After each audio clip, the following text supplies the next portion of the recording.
Dude, are you ready for this? Like Oh, this is going to be fun. the so we had a last second change, and then Scott Brown, the influencer himself, reached out and got us a replacement guest. Y'all, pretty wild stuff just happened in the last 4.5 minutes. So we've got Matt Lamphier is not going to be on tonight. He had some flooding at his house, and he's like, man, I can't do it. I've got to clean this up. And so replacing Matt is Devin Vanderhoof, which you guys know. He's been on the show before. He's been on a lot of live streams and podcasts across the years with his knowledge. We're talking Sick Week tonight as part of our coverage and all that. So, dude, let's get the show started. If this is your first time, my name is Mike Narks. I run Drag-N-Drive.com and all of the subsequent social media pages that come along with that. We tell stories and stats for race cars and race people in the Drag-N-Drive community across the entire country and are expanding. We will have some stuff that is special for 2023 coming up, but I'm not telling you about it until after Sick Week. Eric, tell them who you are while I get my notes up. I'm Eric White, 815 LSX Swaps, and newly Motorsports Paparazzi. So 815 LSX Swaps is my personal builds, the two cars that you see behind me. And Motorsports Paparazzi is me going to events like Drag-N-Drive events Mm-hmm. and getting videos, pictures, and it's basically just a new media account for and a way for me to interact with all the racers and Yeah. attend these events and just have fun. Well, and 815 LSX Swaps is great because you guys have a ton of how-to stuff on there, surrounding LS swaps. But obviously, with what we're going to do in the future with Drag-N-Drive Addiction and what you want to do, we're moving forward with stuff, man. I'm telling you, it's going to be great. There is actually this first topic is kind of part of the reason that Motorsports Paparazzi was even started because I need you to go to some events for me because I can't cover everything, right? Yep. So, new event has been released. If you guys saw the Facebook page or the Drag-N-Drive Addiction Facebook group, there is a new event. It's a Drag-N-Drive with a weekend style shootout. This is the first time that we are seeing this setup since all of this explosion. Central Illinois Streetcar Shootout is adding a Drag-N-Drive component ran by Kyle Beaumont. Guys, you know him as the bright blue Trans Am that ran fours at Southeast Street and Yeet. This is Central Illinois Dragway, July 14th and 15th. Qualifying on day one, we will use your ETs from there. Then they are going on at least a 100-mile drive. I've heard him say maybe even 120 or 130 miles. And then they'll be back and they'll finish their shootout on Sunday. So this is a little bit different than what like Coder does, which is testing on Friday night, big drive on Saturday, and then a race on Sunday, all out shootout, because you are literally making your qualifying passes, trying to run your best possible time, and then driving and then coming back. So the question is, dude, I mean, you're attending this event, right? It's only 3 hours from me, so I don't see any reason why I shouldn't attend it. Awesome. See, I knew this kind of stuff was coming. People are just here for Scott Brown. Well, I will tell you, he is backstage. We were talking a little bit ago. He's laughing now. Y'all, I really appreciate what he did tonight. And then earlier today, I was listening to the live stream from a year ago before Sick Week when we were on Narcoleptic Customs. I was over there, still over there. We're live here on Narcoleptic and Drag-N-Drive and Facebook and everywhere. So I was listening to that today. Tons of great stories there. It's more than 3 hours long. So I hope you have a little bit of time for all you guys that are driving into Sick Week. Run through that thing and cover it. All right. I want to show off my new toy. Is that okay? You good with that? Yep. Dude, so I reinvested in the channel. We got some sponsorships. You guys saw our new race car friend Molly came on. Well, when they did that, I stepped up and ordered a big boy camera. And so I'm really excited to use this. But guys, all those buttons right there, I don't know what any of those do except for the mic volume. That's all I know. So lots of learning to do on that. I'm really excited about that. I want to say thank you to all of our sponsors, Sweet Patina, Racing Junk, and of course, Molly Motorsports North America for supporting us so we can come out here and show off you guys out in the Drag-N-Drive community. The interview with Jesse from 3G Video that I talked about last week, it dropped today, which is exciting because I got to listen to a little bit of it before coming on tonight. So I encourage you to go over and take a listen. We basically break down the classes, the growth of the classes at Sick Week. I go one by one, lay out why each is different, kind of the times, ETs, averages, past winners, all that kind of stuff, and then growth of the sport, and then what we are looking forward to most in 2023. So pretty exciting there. Eric, you did say you got a few minutes to watch it, right? Yeah, I jumped on a couple minutes right after it was posted, watched at least a little bit of the intro and threw a couple comments up. So I'll have to go back Yep. and check out the rest of it. Well, dude, I hope you do. It's really informative because a lot of the classes that are within that transfer over to other events as well. So we will be doing that more often. We will be doing that in the future with other events coming up, most likely on Jesse's channel. And then some of that will come over onto mine. I have a document built that has the differences between all major national Drag-N-Drive events. And I'm just tidying it up and should have it out after Sick Week. This week's episode on the Drag-N-Drive Show, we're going to, Drag-N-Drive News. Sorry, the Drag-N-Drive Show. We got the Drag-N-Drive News. We got so much stuff going on, dude. It's I can't keep up. So I'm going to go over a list of racers. I gathered a huge list from a few different posts on Sick the Mag Facebook group, and I'm going to cross-reference those into the list from last year. We'll see how many new people we have in that. Obviously, the full list won't be out until the end of day one to see what we have going on. And then the cars I have this week for Sweet Patinas built for Drag-N-Drive are awesome. I'm excited. I'm gathering pictures of those this week, so I'll be messaging those owners, getting more stuff from there. And then I'm going over event updates because there are a ton of events. Last year, I did day counts for upcoming events. I can't do that this time. There's just absolutely too many. So we'll be picking out a few that we'll be attending and covering in person and all that. So a lot of stuff on the Drag-N-Drive News this weekend. It will be a live show because I have just so much stuff going on. And my kids have been home all week with the ice. Dude, I'm over it. It's been nuts at my house. So last thing here, last couple things before we bring on a guest, I want to remind you that, guys, we can only do this because of you guys watching and our sponsors. I will say that I can't figure out the YouTube and Facebook algorithms, but what I do know what helps is the like button and comments. But the number one thing is shares. If you will hit the share button before we jump into this, that will bring more people on, because here's our goal is always to bring more people into the Drag-N-Drive community. I see that Jesse and Heather are backstage now. They are actually the hosts of Redwood Rally, and it sold out before it even got to the public. Like, the public wasn't even able to open up and get in. So we're going to talk to them here in just a few minutes. But let's do a quick ad read for Sweet Patina, our first sponsor. I want to say thank you to them. We're excited to have the team at Sweet Patina on board as the Built for Drag-N-Drive sponsor for 2023. Sweet Patina has a full offering of detail products, from car wash soap to degreaser to interior conditioner. Sweet Patina has 11 detail products you need in your garage. All products can be used on gloss, satin, matte, and patina finishes.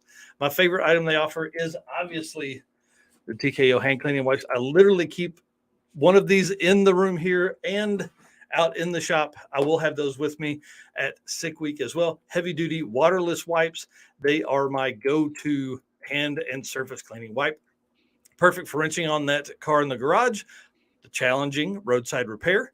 If you have to do this, if you haven't had to do this, you don't Drag-N-Drive. And when hunting parts around the junkyard, I think that is probably my favorite line, because you guys know when you're there, when you're going to leave, your hands are dirty just from touching the hoods and stuff like that. Use code DND57 at checkout for a discount on your order at sweetpatina.com. Dude, I'm getting better at that, right? Oh, 100%. Like, I'm getting better. Yeah. It's not bad. Not bad. Okay. Are you ready to bring these first guests in? I hope you did some research on the Redwood Rally, because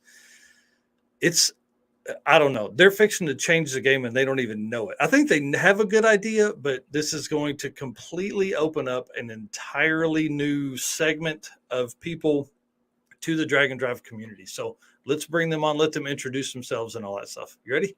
Yes, sir. All right, dude. Guys, how are y'all tonight? We're good. How are you guys? Doing great. Oh man, I'm really excited to have you guys on. One, because we've talked a little bit about, obviously the lead up to the event and stuff like that through Messenger and things, but I'm really pumped. You guys didn't even go, well, let's do this.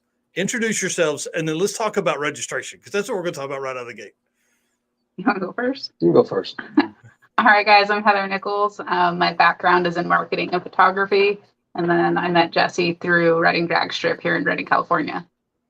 So the beginning of 2022, I purchased Redding Drag Strip with another business partner. And as we were doing improvements on the track, I met Heather. We did a lot of marketing things. And then for some marketing stuff, she went a different way. And we decided, you know what? I really wanted to do a Drag-N-Drive event on the West Coast. And I approached her and said, let's do this. But I don't want to do this as a boss, employee, anything. I want to go 50-50 on it. So we're a pure partnership. We really complement each other on certain things, like what I can't do, she can, and what she can't do, I can. And it's really working out well. I would say so. I mean, you guys obviously sold out before it even went public. I think that definitely talks about the pent up demand from the West Coast folks. But before we get into it, where can people find info about the tracks and routes and all that kind of stuff? Obviously website and social. Give everybody those things. Yeah, so website is definitely the place to go for all of the information all in one spot. We have a specific tab talking about the route with the map. We don't have all the spots updated yet, just because we don't have all of our pit stop sponsors in line yet. But so that's going to have all of it, and we will have a wait list on there probably Monday. We're going to continue updating the website also to have individual track websites so people can go see a little bit more about the tracks themselves. I'd like to put like Google Earth images on. The coolest thing about like track number 2, Samoa, is the end of the racetrack is 300 feet from the Pacific Ocean. So if you haven't actually seen that racetrack or been there before, it's pretty amazing, to be honest. That's pretty cool. That'll be a first. I think one of the things that's going to be really neat for all of the racers coming in is we do have a lot of people from out of the area, and then even the people in the area haven't driven this route, and it is gorgeous. I mean, we have mountains, we have ocean views, we have lakes and rivers along the entire thing. So it's going to be a really cool drive for everybody. Well, and I think that's probably one of the coolest parts is the tracks, and then and we're going to go over those here in just a minute, and then the style of roads that a lot of people are doing. One of the biggest reasons that I think people like Drag-N-Drive so much is it gives us a reason, one, to go to different parts of the country, and then two, maybe even different tracks you've never been to, because even if you live close, you would not drive 3 hours to go to a different track just to drag race maybe. So, but now you have a reason to, so that's exciting. Yeah. That's one of the things in California. We're kind of stuck driving to racetracks. It's a 2-hour drive from one track to another, just about anywhere you go. So we're used to driving 5, 6, 10, 12 hours to get to a new track. But even I haven't been to Coos Bay before, and I've lost count of how many racetracks I've raced at. So it's really cool. It's something even new for me. That's awesome. Well, so obviously let's talk about registration, because you guys did an amazing job marketing. Obviously we want to give you props for that, because that takes a ton of work. There are events that don't sell out, and so congratulations to you on that. What were your emotions leading up to the registration? Like, were you nervous you were going to sell out, or were you like, this is going to happen, it's going to be easy? I don't think either one of us thought it was going to be easy. We definitely had some hurdles leading up to registration, but like you said, with the demand, I mean, we knew it was going to sell out pretty quick. We didn't know how quick. Where the confidence came from was when people went to our website and signed up for the email updates. It was pretty surprising to have over 200 of them sign up practically immediately, and then that number approached near 400. So we were over 400. Yeah, so it was 400 people looking at interest and 150 car count, kind of a projected car count. We thought we would fill, but we were even told by some people, like, you'll be lucky to get 50. And it kind of scared us, made us nervous, but at the exact same time, like, we knew we were going to do better than 50. Yeah. Yeah. Anytime a new event comes along, especially, I think we're going to see it really this year. We're going to grow the community so much broader because there's more events, but then two, people aren't scared to sign up, especially if somebody owns a racetrack. They kind of know what's going on. I think we're going to see some iffy promoters put on some iffy events, but I mean, obviously with a good marketing background and then obviously owning a track, that makes a big difference. Yeah. Well, before being a track operator, I was a racer for 25 years. And so I've kind of seen what every track I've been to does right for their customers and does wrong for their customers. That's what makes me a good promoter, a track operator, in my opinion. And being able to really be there for the racers and understand like where they want things to go and how they want things to be. It's a lot different than some of the track operators and owners that have been in the business a very long time, but it's kind of lost touch with what the racers actually want. That's kind of my biggest strong point when it comes to being a track operator now. Yeah. And then Matt Houston here says, I would never have had the chance to hit all these tracks in a month. The opportunity to do this in a week, it's amazing. Yeah. So Yeah. I think this is just a start. So what are the dates you guys are hosting this event? So it starts, day one is Reading Drag Strip, September 26th. We are going to do an early registration day the day before, so that'd be the Monday. Not required, but if anyone wants to come into town early, they're more than welcome to come, park their stuff, and kind of have a chill day and night before all of the chaos kind of starts. So. Nice. So you'll do registration and racing same day, right? Is that what you're talking about? Yeah, we're hoping to get a lot of people on the early. We think most people will show up on the 25th because we will register people on the 25th, but registration will be open the morning of the 26th as well. And then racing starts on the 26th in Reading. Nice. That's awesome. So what were all the tracks? We'll start in Reading, California at Reading Drag Strip, and then go to Eureka, California to Samoa Drag Strip. That's the one that's right on the ocean.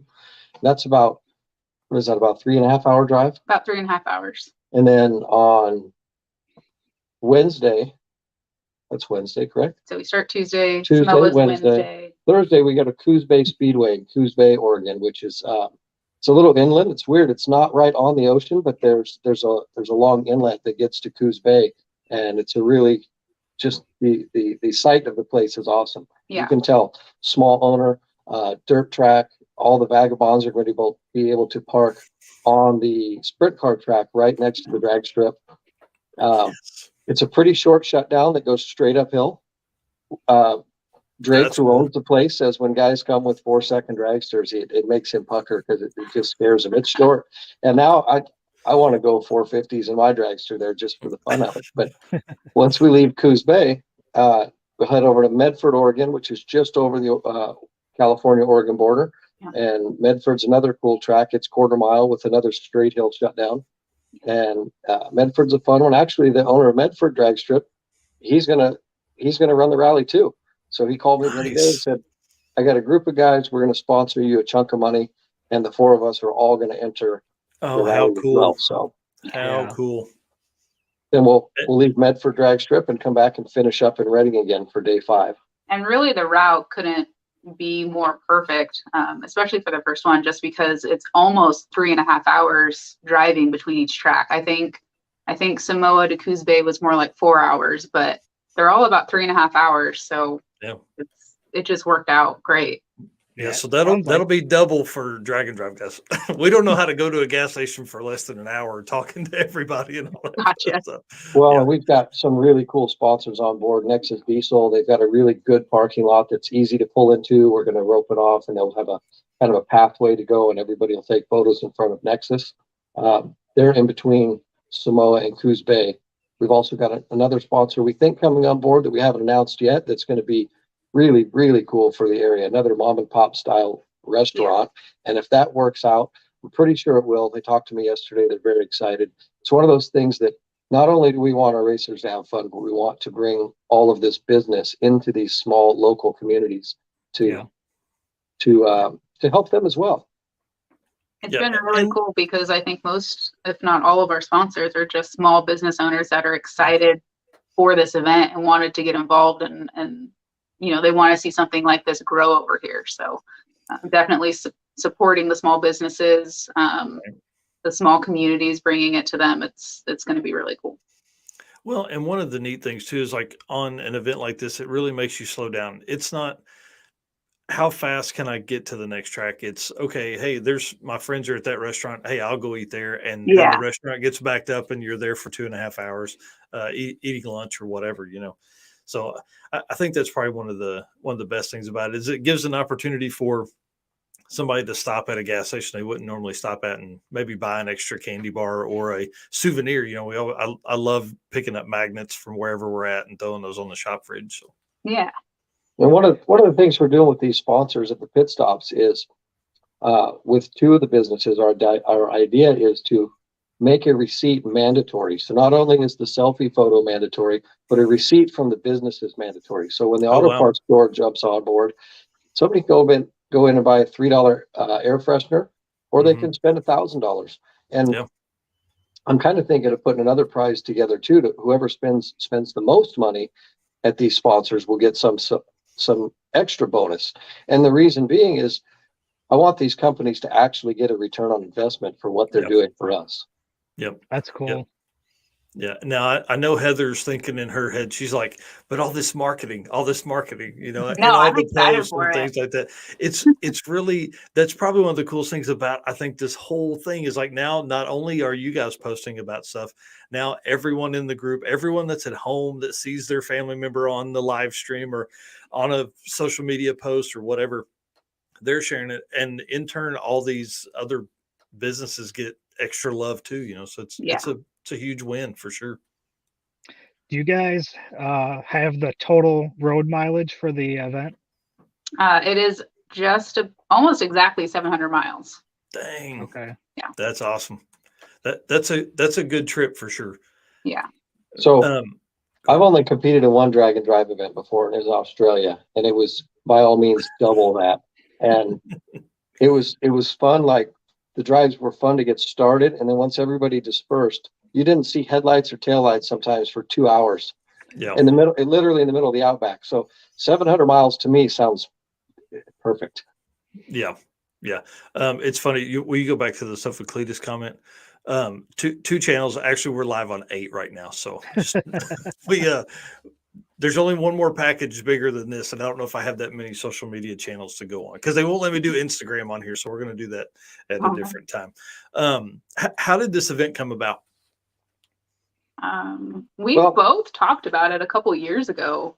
It was kind of when I took over the racetrack at Reading Drag Strip, we're trying to really diversify the style of events that we do. You can't just do the same events over and over that bring in the same crowds because it waters things down. So at the drag strip itself, we brought nitro cars in for our big feature race last year. First time there's been multiple. I think we had 10 nitro cars there. Wow.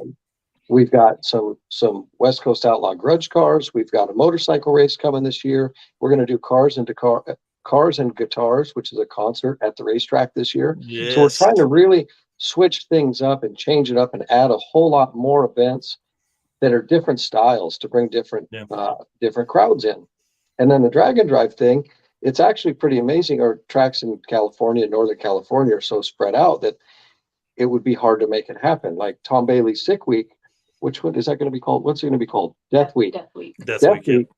It's going to be wild, and it's a long trip because those tracks are very spread out. But once I wanted to do something a little bit different, and I knew Heather was interested in doing something, I figured if we put our skills to work, we can really put one of these Drag-N-Drive deals together and make it happen. And it just started really taking off. I made a couple calls to Drake and then Justin and then Kathy at Samoa. And once I started talking to them and they said, oh, that sounds like a really great idea. It really pushed us to say, you know what, we can do this and we're going to. Yeah. Well, and guys like that, they're not busy on a Tuesday. They're not busy on a Wednesday. Exactly. So, you guys can come in. Now that does make me, I do want to ask this, are you guys racing at night or during the day? We're racing during the day. So the tentative schedule right now, we will start racing at every track around 10 a.m. Oh, cool. And then I think last call to the lanes is 3:30. And that might be adjusted a little bit, but tentatively that's kind of what we have. So they'll race and then they'll head to the next track. Cool. That's a good window because it still gives people enough time to get some daylight running in and all that kind of stuff. What are you guys most excited about for the racers? It's a good question. I mean, we're just excited that there's a lot of people that have said, myself included. So when you had asked how this idea came about, Jesse and I were both talking about this about 2 years ago. My husband and I have been building a 70 Mustang that we wanted to do like Rocky Mountain Race Week. But for people like us, like it's a pretty far drive. So not only is it taking a week off of work for the event, but now we have extra days added on just for drive time. And the cost goes up exponentially just with those days. So I think just new racers having access to it because it's closer to home. I think that's what I'm most excited about. Well, and last year, one of the things that really pushed me to go this route was we bought a rotator for Reading Drag Strip from Vandermeer, a brand new rotator, and I went and picked it up. And I was so shocked to see how many people from Oregon and Washington were actually at Rocky Mountain Race Week, because the day I picked the rotator up was Rocky Mountain's Day on Wednesday. And talking to a lot of the guys that were from California, like Sean Alsup, I got his kid his junior street license at Reading Drag Strip, and then I hooked the trailer to the Fox Body Mustang and took off to Denver. So with some of the meeting so many people while I was in Denver for 2 days that had drove 20 plus hours just to get to the track, really made me think, there's a market for this. And now everybody's so happy and excited, and their excitement is what keeps me fired up. I talked to a guy from Palm Springs yesterday that said, I do Rocky Mountain every week or every year, and I love it, but I'm going to be happy not driving that far and to come up north and be on the Pacific Ocean. That's what people are really excited about. And like I say, they fire me up. Right. This is a cool comment here. Drag-N-Drive events are taking it back to the Route 66 days, hot rods, friends, and the open road and racing. Yeah. So everybody knows I haven't attended an event yet. Mike tells everybody every week. And this is what I'm most excited about for attending my first one, is just the hanging out and the experience, really. Yeah. There's another aspect to it that I've been pushing, and what I really see why Drag-N-Drives are so popular is the younger car community. Kids like cars, but it's really hard to go have $100,000 worth of truck and trailer to haul a race car around. And it's harder to store a race car these days and have a shop or have things like that. So in order to continue motorsports, you have to find new ways to do it. And the Drag-N-Drives are really good because guys can have competitive cars that they really put their pride and joy into and like, without having to have the expenses of the truck, the trailer, and everything else. So it's really good for the future of drag racing. Or without the expense of having a dedicated race car, and then you have a dedicated daily driver. You can take your fun little daily driver on it, and now it's both, Yeah. Right. So you kind of hit on this earlier, but what type of topography should the racers expect? So mountains, flat, curvy, ocean views? We have everything. It's gonna be really fun. The only track that's not really sea level is Reading's 500 feet, which is basically sea level. Samoa is on the water. Coos Bay is on the bay, so it's like 52 feet or something. Medford is the highest. I don't even know what it is. I think Medford's actual elevation is under 1,500 feet. So, but you do climb mountains. I think at the highest point, I think I saw 4,600. What's the highest elevation you drive on this road?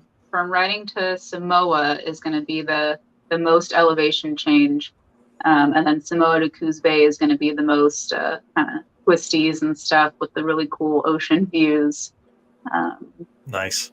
There's parts of that highway that are just miles and miles running basically parallel to the coastline. Yeah.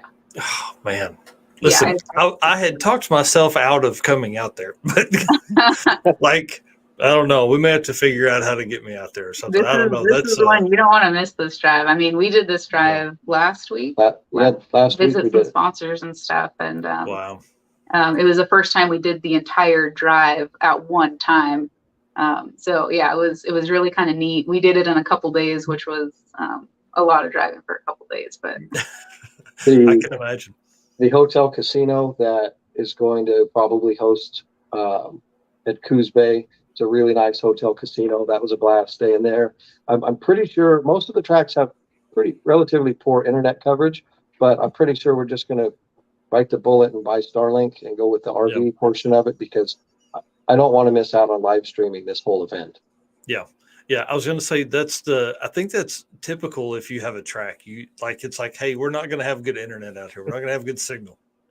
You're here to race cars, not FaceTime your friends. Go ahead.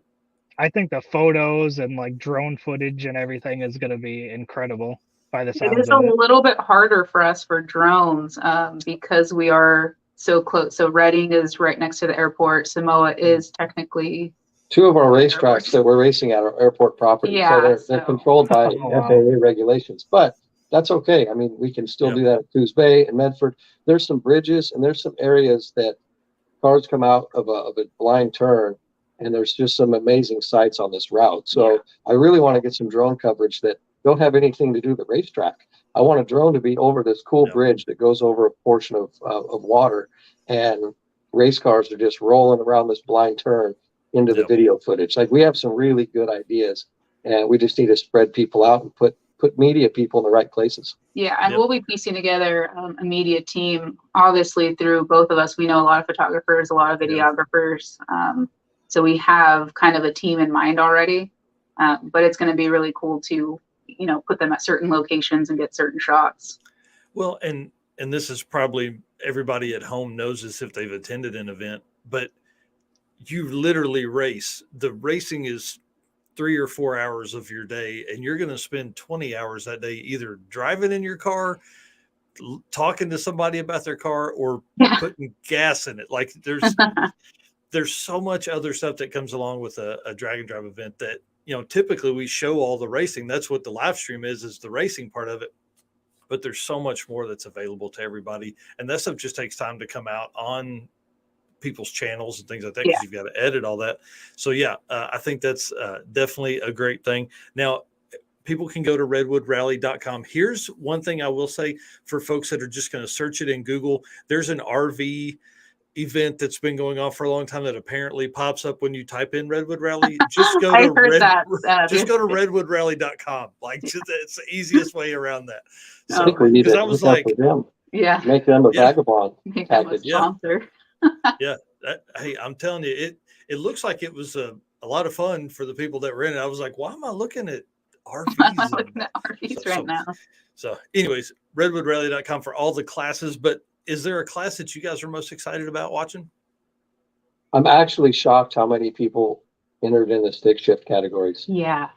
Yes. I thought for sure that American Graffiti single power adder would be the biggest category, the most full. And while there wasn't, I don't know what the numbers exactly were, but it jumped out at me. There was like 27 stick shift cars, and that shocked me. I know the biggest category was mind over matter, the index category, which that's no surprise because anybody can fit in it. But 27 so far in stick shift, that surprised me. That's awesome. Now, your index setup, are you going to are you breaking it down by ET ranges, or is it like kind of like the DYO from other events? It's kind of like the DYO, but it's a little bit different. I'm basically a bracket racer by trade. I've bracket raced for big money everywhere for years, so I understand the portion of the index and the dialing really well. What you're going to do is you're going to turn in the first time slip you turn in Reading, whether you make 2 runs that day or 12 runs that day. You're going to choose a time slip you turn in, and that is going to set your index for the entire week. Oh, wow. Then the second one you turn in, obviously you want that to be the closest to that index that you turn in. And you're going to use those numbers all week long as the target that you're trying to hit as far as the index goes. Now, Coos Bay is 8th mile. Reading, Samoa, and Medford are all going to run quarter mile for mind over matter category. When you turn that one time slip in at Reading, we're going to take that 8th mile time. That is also going to be your 8th mile index at Coos Bay. So the number doesn't really matter. once you start turning in, you'll have 9 of them that you turn in based on the one singular index time slip. It's just about making that package off the numbers that you turn in on time slip number 1 as tight as possible all week long. Yeah. Yeah, that's awesome. We ran into that with Midwest Drags, and I'm going through and I'm updating stuff, like I'm doing a quarter mile calculator to give us a full quarter mile so we can then compare, because like your event's a national level event for our trackings and standings. And so we'll actually manipulate the 1/8 mile time into a quarter mile time to give them their average for the week and then go on that way. I know that's not exactly what I tell you that probably the best way to do it, but that's the way we got to, because your quarter mile stuff will compete with everybody else's quarter mile stuff. I'll tell you, when it comes to bracket racing and seeing how the numbers play out week to week, day to day, the only problem that I have with using a factor is when I was in Australia, their factor was way off from 1/8 mile to quarter mile. And the problem I have with that is you have so many different style vehicles these days. A naturally aspirated car is not going to back half the same way that a turbo car does. So the factor that gets used in an average is pretty difficult to really put in place. And that's the only reason why I decided to go with the index portion of it, because it doesn't take the engine combination and really hurt the factor portion. Yeah. Now for your standalone event, that is the 100% way to do it. I would just definitely not want to not include your times, because you guys are going to have some super fast stuff. There are people out there that have been waiting for this to come to them, and they're fixing to lay down some numbers. I'm telling you, it's going to be awesome to watch. Oh, it's going to be a blast. Yeah. And then, so you talked a little bit about your Drag-N-Drive event in Australia. Dude, tell us about that, because that's one of the bucket list items I have. Obviously, doing this, you've got to get to Australia. So that was Scott Taylor's Drag Challenge event that I did. And that was in November, which is their summertime. Yeah. And I believe we started, where did we start? We started at November, 3 months ago, November? No, 2019, before COVID. I'm like, dang. Just before COVID. So actually this week, right now, as we're speaking, is Drag Challenge 2023. They had some hangups just a while back because they had some track issues and some rain issues, so they just postponed it. So Australia's running Drag Challenge right now. And we went to Calder Park. Swan Hill had some concrete problems, so we ended up using Swan Hill as just a pit stop. And we ran Portland, Adelaide, back to Calder Park, 3 or 4 tracks. But I mean, it was a blast. The main thing that surprised me literally was the amount of kangaroos you see on the side of the road, live ones and dead ones. I mean, there's hardly a vehicle in Australia that doesn't have a bull bar or rhubarb on the front of it. It amazed me. Like, probably one of the most impressive and amazing things about Australia is the amount of roadkill on the side of the highways. I'm serious. They're just out there roaming. They're just out roaming. That's here I fly in, and we drive like 6 hours from one track to another, and I haven't seen a set of headlights in 2 hours, and I'm in a right-hand steer vehicle in the left lane. First time driving in Australia, and I see a pack of kangaroos come in front of me, and they're so dumb. They just want to get hit. You try to get out of the way, and they're like, "Oh, that's perfect. I'm gonna get in front of him." Like that's what their goal is. We had, I believe, 3 or 4 race cars damaged, hit and roos on the trip, and they had to fix them at the track. Like, they didn't have to fix their exhaust falling off. They had to fix the front bumpers and headlights because they hit kangaroos on the drive. That's awesome. Well, guys, we're kind of winding down here. We obviously want you to stay on backstage while we have the other guests on, but I wanted to give you an opportunity to kind of give a shout out to some of your sponsors and as we wind down here. Well, one thing we did with sponsors, it was a little bit different. It really helped us with some startup. We actually locked some people in with our sapling sponsorships. I don't know if you guys realize how we did that. So the saplings were able to lock their spots in before registration opened to the early birds or to the public. And while we have about 20 of those, it's hard to thank them all, but we really do have to thank them because merchandise startup, contracts, the software, there was a lot of costs that were going to come out of our pocket that the sapling sponsors really helped take care of. So the fact that they got themselves locked in and they guaranteed a spot, we haven't even registered a bunch of them yet because they're locked in. They don't have to worry about that. And they really made it for us. So we've got some big sponsors. Nexus Diesel is one of the largest ones, Napa Auto Parts. We're working on a bunch more, and we'll have a better list going in the near future. But what I really want to do is just thank the Saplings, because they really came out and got us rolling. That's so cool. That's so cool. Well, I'm excited. Again, everybody go redwoodrallye.com. That's probably the best way to find any information. But if you're not following them on social, you need to do that, because your artwork is great. I love the artwork stuff you've got coming. So whoever you have doing that is top notch. And, we have a good guy doing that. Yeah, it's really great to see that level of thought being given to these events. I think that's what it's going to take for the future. We're going to have high level, high energy event people and promoters, and I mean, you guys definitely are that. So it's exciting to see it. And I want to say thanks. I know for everybody in the chat, thanks for having something on the West Coast. We were really beginning to wonder if that was ever going to happen. Yeah, we're happy to bring it here, and we, like Jesse said multiple times, with everybody else being so excited, it keeps us excited, and it keeps us wanting to just. Every single day we're on the phone with each other, and we're like, oh, let's do this. Let's add this in for the racers. Let's add this to the swag bags. Let's add this to, the trophies and things like that. So, it's we're excited, and everybody else's enthusiasm is definitely keeping it going. That's cool. Well, it's only going to get more hyped up as we get closer. So again, tell everybody the dates. September 26th through 30th. 2023. Yep. That's I do want to throw out real quick that I know we've had a few glitches and a few payment things going on. I spent 8 hours on the phone yesterday reaching out to, I probably made 90 phone calls yesterday. Anybody can get a hold of me or Heather at any time. If you're registered and something kicks back payment wise, nobody needs to worry. We've got names locked in, and I reach out personally to everyone to make sure that everybody's taken care of. It might just take us a little bit of time to get back to you, but we are getting back to everybody as quickly as possible. And we will, like I said, we will have a wait list on the website, hopefully on Monday, but sometime next week. And we already know we had a few duplicate transactions come through that are going to be, canceled. So we will be pulling from that wait list. That's the way it works every time. Yeah. Just like stuff gets rolling, people want to, oh man, it didn't give me what I thought. Oh shoot, I better do it again. Exactly. Well, we had a guy do it 5 times. 5 times. And he wasn't even upset that his card got charged 5 times. He was just he was excited that he got in. Yeah, 5 times he got charged, and I called him up and I was like, "Did you mean to do more than one?" And he said, "No, just refund it when you can. No big deal. I'm happy to get in." That's great. Everybody's been great that we've contacted so far.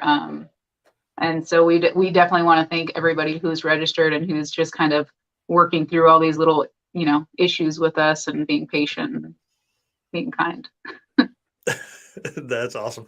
Well, cool guys. Well, I'm going to put you backstage, and then we're going to bring up the social media influencer himself, Mr. Scott Brown. All right, guys. Thank you so much. I hope you hang out after Scott and then Devin's interview. We're going to open up the floor and have everybody on that is still here and talk. And I'm going to have a couple beers, and we're going to chit chat about Drag-N-Drive. So, thank you guys. I hope you can hang out. So, thanks, guys. Yeah, thanks. Perfect. Thank you, dude. Man, I'm telling you. Listen, I've got to figure out some scheduling things here. I may have to do that event and then fly from there to race week or something. I don't know.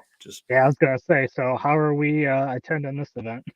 Yeah, I don't know. I'm in though. I'm ready to get started. Well, dude, I think we've kept people waiting long enough. Let's bring him on, Mr. Scott Brown. What's going on, guys? Dude, the man of the hour. Hey, listen, I'm going to tell the story again. Well, I don't know, man. So we had Matt Lamphier, who had been planning to come on. He had something going on at the house, has a flood in his house right now. And it's like, guys, sorry, I can't do it. It was literally 5 minutes till start time, maybe 8 minutes till start time. And Scott is on that group message, and he was like, you want me to message Devin? I'm like, yes, let's do that. So luckily, being the famous person you are.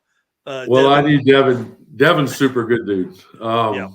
He shares so much great information in the community. He's such a great help for everybody, and he's built a badass hot rod. I'm excited to see it. Oh man, I'm ready. I'm hoping he makes it through the week. So Yeah, fours on a 235. I'm in. Yes, yes. We finally got smart and took the Ford out and put a Chevy motor in it, so it'll probably do really well. Yeah. Well, I think I was giving him some shit about that too when he was on a couple of weeks ago, because to go really fast and it all stay together so far. It's done well. Yep. So that's exciting. Well, man, why don't you introduce yourself to the 4 people that don't know who you are? Scott Brown in Georgetown, Texas. I've raced 5 drag weeks, 1 Rocky Mountain race week, sick week last year. Been in the top 8 every year at drag week. Won my class at Rocky Mountain race week. Let's see, 3rd place at sick week last year in the street race class. Got a 53 Chevy Bel-Air. Everybody knows as Capone. And decided to jump into the 235 class, a rowdy radial class this year. I was tired of chasing that number, trying to run 850s, and I run so stinking many 49s and 48s last year that it was just very frustrating. So the tracks were excellent. Just the difference in the weather change and the car cooling way down, it's hard to predict it. So. Well, and the track getting better throughout the day, then maybe not being better because some tires and oil. The tracks were excellent. I had zero complaint about that. And if your car spun, you had something wrong with your car. That's right. Well, I'm excited about it. We're making the rounds again. Same tracks this year. It's going to be, we're doing a different order. But I think everybody's that's bringing the same car from last year is going to have some pretty good data, I hope, anyways. Yeah. Actually, I didn't race a whole lot last year. I raced sick week and then did a couple races up in Texas Motorplex in the spring and then nothing during the summer. Back in December, I decided once they was talking about having this class, I did some testing up in at Texas Motorplex, and I thought it went really well. Did some low 5s. So I don't know how competitive I'll be in the class, but I hope to still be there at the end of the week. And so. Well, you know it better than most anybody on here. Everybody can go really fast once. Yep. It takes a real car and builder and experience to go real fast all week. Yeah, it does. You've seen people come out there and try to light the world on fire and can't make it past their first pass or drive away from the track. It's tough. Yeah, there's a lot of attrition. I think some of that comes, especially for sick week too, is because everybody comes off the season if they have done a lot of events and then they don't have the downtime to get their car back to 100%. Yeah, I'm really glad I tested back when I did, because we went from extreme temperatures over 100 degrees down to 60s and 70s, and then this week we had an ice storm. We've been shut down here in Central Texas for the last 3 days, so you just don't go anywhere. So I'm in Northwest Arkansas. We got the same weather, and I haven't left my house since Sunday. So so we'll already have 70 degrees by Sunday, and it'll be 90s by the end of next week. So you're all over the place. So we talked about the car you race. Obviously, we love that car. And then, how long have you had that car? 2008. Found it in a storage unit in Austin, and probably the reason I looked for a car like that is there was a buddy of mine local, Raul Pinellas. We've been really great friends forever, and he had found a 54 Chevy that wasn't running, had a small block in it with a turbo 400. We swapped it out, put a 700 R4 in it, had 373 posi, put disc brakes on it, and made it a good cruiser car. And there was an event that come up at Little River Dragway not far from here called Day of the Drags. So he didn't want to race it. He wanted me to drive it. And for the longest time, everybody thought it was my car because I drove it all the time and he didn't. But we'd get to the track. He'd cook on the barbecue pit. I'd race it. And for 4 years straight, I won the class, and we got stuffed on beer and barbecue with him cooking. So I thought I wanted a car different than everybody else. So sure as hell wasn't going to build a Fox Body Mustang. So I found this car in the storage unit and got it back to my shop. it was in pieces. There was no interior in it, no front clip on it. It was sitting on the ground, but it was in the storage unit. And the floor pan was really good shape. But I knew it was a good project to start with. And it started off with a junkyard 5.3 with a Chinese turbo and 4L60. And I run some index racing here in town and signed up for Drag Week in 14. That's what started my addiction with it. And I showed up knowing like 3 people, and John Dotson and Jason were the 2 of the only ones I knew. And got to Tulsa on the 3rd or 4th day and forgot to top the fuel off and melted number 7 piston and wound up going to Brian Loans and talking to him into getting us on the line feed and telling us we need some parts. And a guy from a couple states over called and says, "Hey, I know a guy on brake bins, got parts for you." And I pulled the head off and pulled the pan, and my buddies went over and got the used parts, and we swapped it in and made it back to Tulsa by 3 a.m. and finished the week off. And that's a trip, man. It was. I was actually number 3 in the class up till that day and dropped to number 10. Made it to the bracket race when they used to do that. Well, we're doing that, and went out second round because I was just so incredibly tired. So, but it's evolved with a couple of different engines, and the current engine is a aluminum 6-liter with a pair of trick flow heads and forged internals and a big turbo and a ton of suspension work done on it and countless hours of tuning and testing and seeing what works and what doesn't, and I'm pretty happy with it. So you gonna tell anybody what size the turbo is, or is that secret knowledge? It's a forced inductions built by Jose. It's a 85-102 in a T6. I had a 76-96 on there forever, and it ran up to like 865, 866. And my engine builder says, "Well, you need to go bigger turbo if you're gonna go faster, and this one right here will do really well." So we ordered that and put it on, and that's awesome. That's when it did the big wheelie and stood on and drug the trailer hitch and came down and did a bunch of stuff. And it makes a ton of power. So more than the car can handle, which I'm happy with. So. Yeah, there you go. So how much horsepower does it have? Do you know? Well, I've never had it on a dyno, but looking at fuel flow numbers, weight, ETs, around 1,200. Okay. Come on. So, perfect street car. Yeah. Yeah, it does great rolling burnouts for the trailer on the back of it. So yes. And how much does it weigh? With me, 3,750. 37. Yeah, see, that's street car kind of weights right there. Yep, it is. It is. So, yeah. It's been 844 to 160. Pull some power and adjust some stuff, and it'll run pretty close to 850s all day long. And so. Yeah, and do that all week. We're going to talk about your 850 stuff here in just a second. Yeah. Where'd the name Capone come from? When I lived about 20 miles from where I live now, neighborhood I was living in, there was a friend of mine, Chris Neal, lived at the end of the street.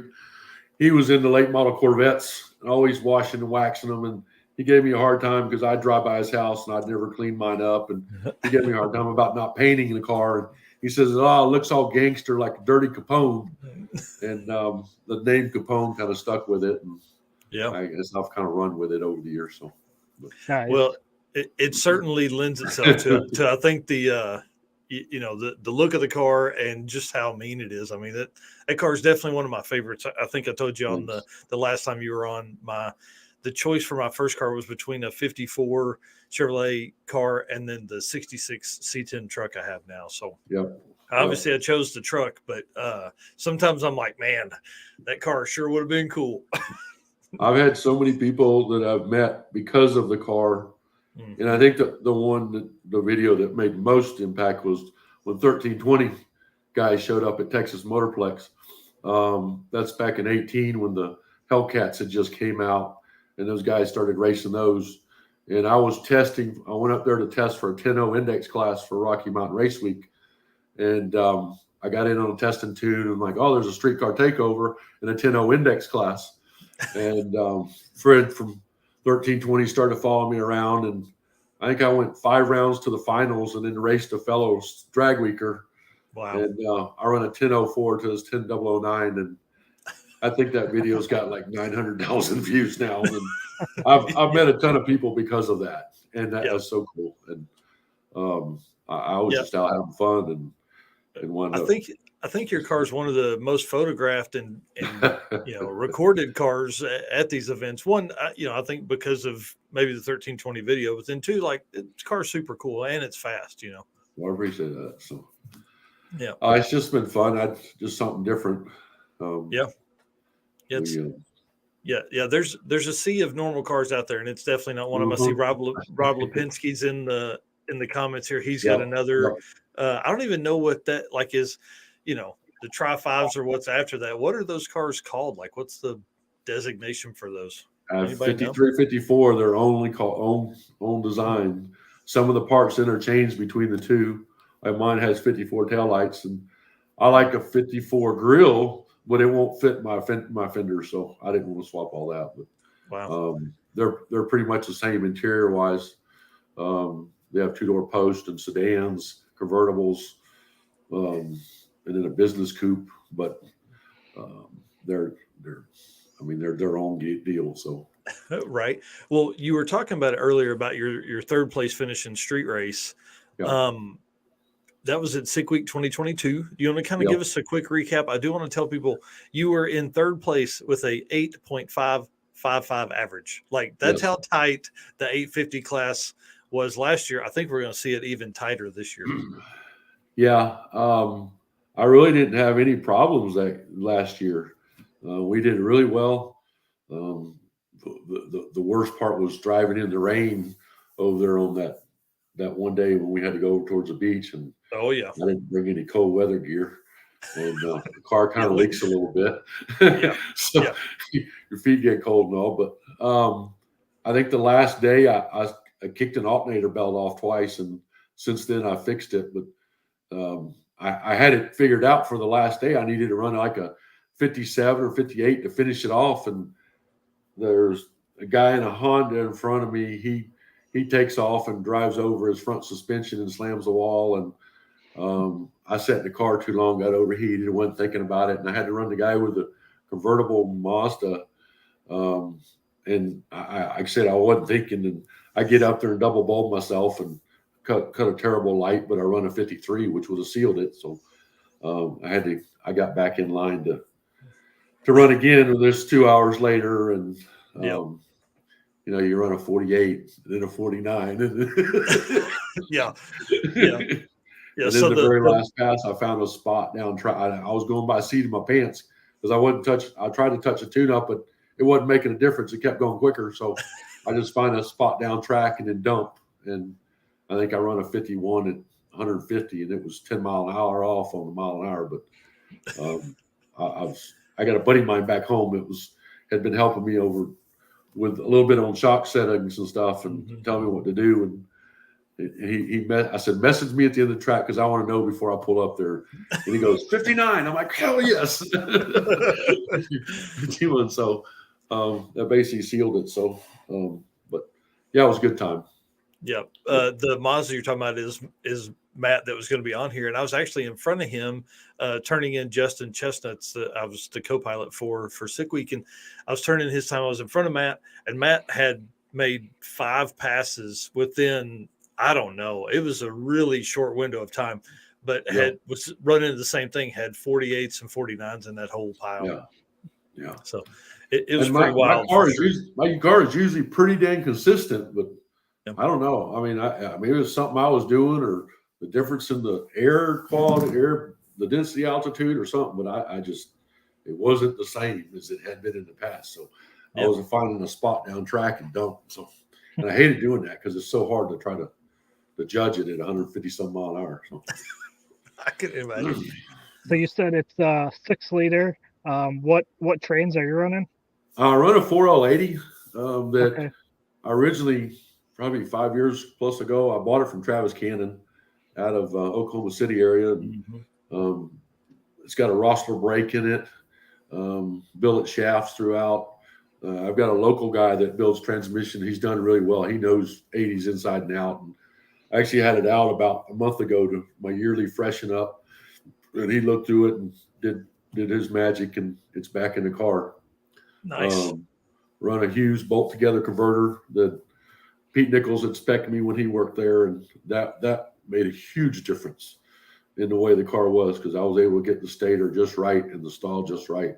Yeah. And the car just works perfect. So I think what's funny is a lot of people, if they would spend more on the converter, their car would enjoy their car more, and it would probably go faster, to be honest. But I think there's it's understanding it too. It's understanding how it works, looking at data, and then talking to people that are a lot smarter than you that know how to understand that data too for what you're trying to do. And Pete's the man. I mean, that dude is such a wealth of information. I've messaged him countless times in the middle of the night, and he responds back. And because he's awake thinking about torque converters as well. Yep, he is all the time. So he's in Circle D now. So. Yep. Have you done any upgrades to the car since Sick Week 22? No. We did some little changes in transmission. I put a bigger transmission cooler on it. I went back to the True Cool 40,000 pound one with a shroud and dual fans on it.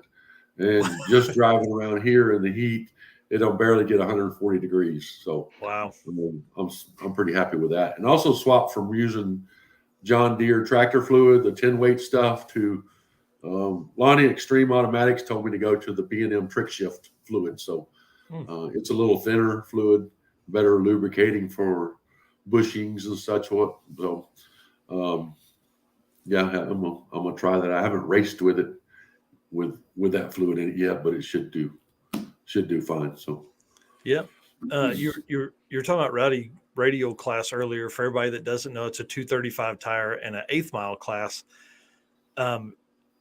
Why make the move? Like, are you just wanting to try something new, something different? What's up? Something a little different. Plus, I like to get up there and make a clean pass and know that, okay, this is all the car's got. There's my time slip. I turn it in and then get on the road. I want to see some of these places during the day. I grew up down there in Central Florida. I grew up in Cocoa Beach and lived in Orlando, and I've run all around those places, but I've never drag raced, especially in Orlando. I only drag raced there back in the 80s, but I haven't seen a lot of the places, and I want to do more hanging out and watching people race. Yeah, instead of chasing a number, sitting in lanes, waiting to make a pass and chase a number. Sitting in lanes for hours. Oh yeah.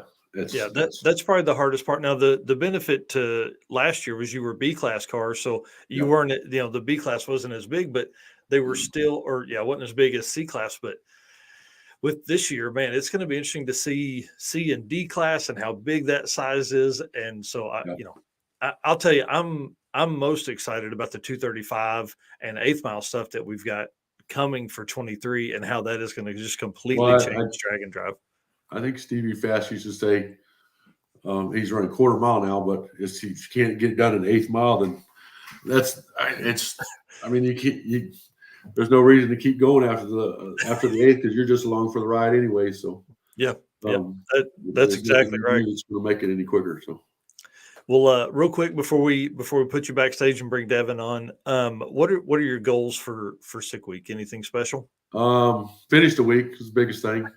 With little or no problems. It'll run low 530s, maybe some 20s. And just have a good time. Catch up with all my buddies I get to miss all year long, and we talk to every day during the week and evenings and stuff. But, the parking lot parties, we're actually going to get there a day early on Saturday morning early or Friday night. Steve Hafner's coming down from St. Louis to pick me in my car and all up, and we're driving out in a closed trailer to Florida. And in the closed trailer. So that's what happens when you're an influencer. Yeah, and he's got a really nice trailer that Blake at 417 built several years ago, and Steve went up buying it, and he's made some little changes to here and there. But I I don't have a place to put my little trailer in my new truck. So the bed's smaller than the other one. So Steve offered, he's going to be my co-pilot. He offered to do it. So I'm excited to hang out with them guys and run around with Craig Rydnor and James Rowlett and you know, all them guys. So that's exciting. Well, I'm ready to see. I'll tell you that much. So it's going to be a lot of fun. I'm going to be bothering you guys all week and updating everybody that's at home with times and all that kind of stuff. So, all right, buddy. All right, dude. Well, I'm going to put you backstage again. I hope you hang out. We're going to have Devin on for same questions for Devin, and then hang out, and we're going to drink some beers and all that stuff. So that sounds good. Thank you. Yep. Dude, real quick though, Devin, hang tight. Let me do this Molly Motorsports read, and dude, then we'll bring you on. I know he's like, man, I thought you guys were ready for me. I want to say thanks to him again for making time for us tonight. Molly Motorsports is the official Pistons of Drag-N-Drive.com. The Power Pack Piston is a perfect candidate for your drag and drive car. Molly is a team that not only supports the community, but also races with us. Product manager Eric Grillo, who races a 10-second stick shift Nova at Hot Rod Drag Weeks, did in 2022. He has also competed in Rocky Mountain Race Week with a C10 truck. Visit mollymotorsports.com for the most recent lineup of products. Okay. Thank you, Molly. I appreciate it. Everybody at home will appreciate you signing up. Dude, what's up, man? Are you ready? What's happening?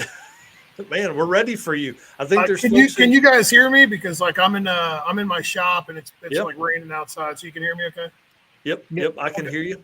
We're good to go on this end. I think I want to say thanks for coming on because it was literally Scott Brown was like, I can ask Devin. I was like, oh, please ask Devin. This would be great. So, yeah, I was in the middle of tuning a car, and my laptop popped up a little notification from Scott, and I was like, I'm about done, so we're good. Yep. Well, that's really cool. Yeah, I just listened to Scott live for the past 20 minutes. He told everybody that he found that car a couple years ago. He actually bought it for his 40th birthday, new on the showroom floor. So. So you could do the math. He's about 148 years old now. I'm just busting balls. I like Scott a lot. So. Yep, that's awesome. Well, obviously there's about 3 people who don't know who you are on this whole thing. But if you want to give a quick recap of who you are and the car in behind you there, that's exciting too. Oh yeah, there's the money pit. And I'm Devin Vanderhoof, own HCR Innovations. We wire and tune race cars. We plumb them. We do a bunch of shit with race cars every day. I do a lot of things with Holly EFI, Race Pack, MSD, Davis Technologies. I tune cars at the racetrack a lot. I tune them on dynos. I tune them on remotely, not by choice sometimes, but yeah, it's kind of what we do. And I've got a YouTube channel that kind of gives away a whole bunch of information for free that people seem to not really ever watch the whole video, right? So I'm really good for that. I put out a 20-minute long video. They watch 48 seconds, and then they message me like, hey, how do you do this? And you're like, oh, maybe you didn't watch the video. Yeah. Watch to 4 minutes. Like you just keep sending them a link to the video. Like this is at 7 minutes. Yeah. Right. Yeah, no, we're in South Carolina. I've been racing for a long time. I've been racing this convertible Fox body. Yes, Scott, it's a Fox body. I've been racing this convertible Fox body for quite a while. It's always been a street car. It's always been a car that you could get into and go drive. The car has evolved over the years, right? So like we started off, with a very mild combination, just like everybody else. And anybody who's kind of been racing a long time, if they've kept the same car for a long time, I feel like they learn a lot more, You learn a lot more about not only the car, but all the cars, and that's really all there is to it. We won a lot of street car shootouts, we just won a street car takeover race a couple months ago, I think, or I don't know, the last one that was around. I don't really get the opportunity to go out too much because of work. Wiring cars is surprisingly a busy deal. Yeah, one, because nobody wants to do it. Nobody wants to wire their own car. Yeah, and a lot of people shouldn't. Yeah, That's for sure. You know? Yeah, we've seen some of those come into our shop, and I'm like, what? Why is this wire three different colors, man? He's like, well, I only had 2 feet of one of yellow, and then I had a red, and then had a purple. Oh yeah, like, how are you supposed to figure this out? Yeah, yeah. I mean, we stay real busy with doing what we do. I think we're booked out through like July or something now, or August maybe. I don't. We usually stay about 6 months. But and I love it. I shouldn't say I love it, because like I'd much rather just be like rich for no reason. You know what I mean? Yes. But like Scott, yeah, exactly, like influencer stuff. Yeah. I mean, well, that's what happens when you're famous. You know what I mean? People just flock to you and pay you for no reason. Please take my money. Right, and he's also one of the oldest people on the planet. So I mean, he gets an award for that every year or two. He's had time. He got stocks in the Bible. Oh yeah, yes, yeah. So he was. I mean, he survived through the Great Depression, and here we are, and he's he's coming back for a 100-year anniversary. That's awesome. Well, let's jump into one thing you said a while ago. Really is something that people need to understand. Having the same car allows you to test things, right? Yep. Like you can make a change. Now, you made a big change on your car going to big block Chevrolet, but folks that make a little change, or they buy different arms, or they learn about suspension on their car, things like that. These guys that build a new car every year for a Drag-N-Drive, I'm like, man, you're sorting it out. No testing. You're going in blind right into the game. Like, so like a lot of, well, I'll just preface this with, we totally sucked at Sick Week last year. I had an engine refreshed, and apparently the engine builder decided that it wasn't that important to gap the rings. So we found out, pretty quick that we had some problems, and we went home on day 0, which has actually been the bane of my existence for the past year. Like, I've been so pissed off about it. But I know how to race, and it's because I race all the time. I'm with a racer just about every couple days at a racetrack. We have racetracks all over us, like all around us, that we could test out on Monday through Sunday, whenever we want, private rentals, whatever we need to do. So I know how to race. I know how to read a racetrack. I know how to look at a racetrack and say, this is going to do this, it's going to do that. The last year when we went to Sick Week, I was under the impression that we were going to do perfectly fine on the racetrack, like we always have, and then we were going to break about 75 miles away and find out that we needed to replace like a wheel bearing or something stupid. Right? Well, the joke's on me. That didn't happen. So fortunately, we didn't break 75 miles away. We broke pretty damn close to the trailer. So it broke about 75 feet down the track. Yeah. So I've stuck with this same car for a long time, and it's to me, it is. I like the car because it's different. It's convertible. It's we've always been able to just put the top down and go to dinner and have fun. Me and my fiance Laura loves the car. I've had a couple offers as of lately to buy the car, and they were really good, right? Like really good.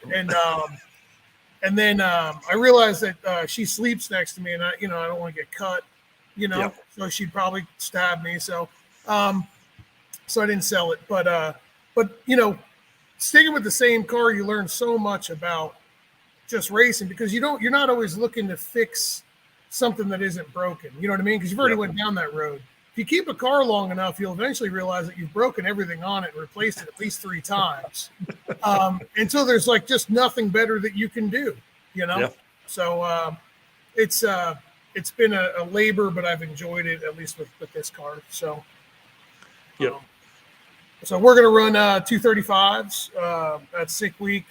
A little different. Years ago, we tried to do a 235 class locally, and myself and another local guy who's actually a good friend of mine, we went to the first race, and we were at a pretty bad track, and this is about 7 years ago. And I think I went like a 509 and he went like a 504. like 7 years ago on 235s on a pretty bad track. Yeah. And then there wasn't a race 2 in the series because nobody else showed up. They were all like, screw it, we can't run with y'all. And I was like, man, I really wanted this to live. I wanted this to do something. Yeah. Like we were really excited for this to like actually be awesome, but it died pretty much immediately. Dang. So when I saw Rocky Mountain Race Week, it does it, right? Yep. But I'm just being 100% honest, I can't afford the time off to go to wherever it is, Colorado. Plus, I have zero interest in going to Colorado, like just as a whole. You know what I mean? Like I just don't. Nothing appeals to me there, I guess. Yeah. You know what I mean? Gorgeous country, though, man. It's really pretty. But I think the thing that kept us from 1.0 for so long was just the time. I mean, for us, it's 10 days. It would be 11 or 12 for you minimum. You know. Oh yeah. It's I just don't have a. You know what I mean? I can't like. Yeah. I just can't convince myself to commit to going for that long. You know what I mean? Yeah. But I've wanted to do that event, and I really wanted to do 235. So then when I saw the 235 thing pop up, I was like, so it's 8th mile, which is like Scott was saying earlier, like he's right. You know what I mean? You race quarter mile because that's just what you're accustomed to, right? But the race is over in the 8th mile. Typically the race is over in the first 330, but you know what I mean? But you race 8th mile, and that's where the race is really over. I'm also, this may sound dumb because I tune cars that run in the 3s and the 8th, right? But I don't really like really fast cars, right? You like to get there quickly, and then I like to let off. Yeah, so like it sounds dumb, but like 200 plus mile an hour is like cool to watch on a video, right? But it's not cool when it's like you or your own shit at 3,000 plus pounds propelling itself down a racetrack that like, at 200 plus miles, it's sketchy. You know what I mean? So I'm not a big fan of quarter mile. My car has been 219, I think, in the quarter.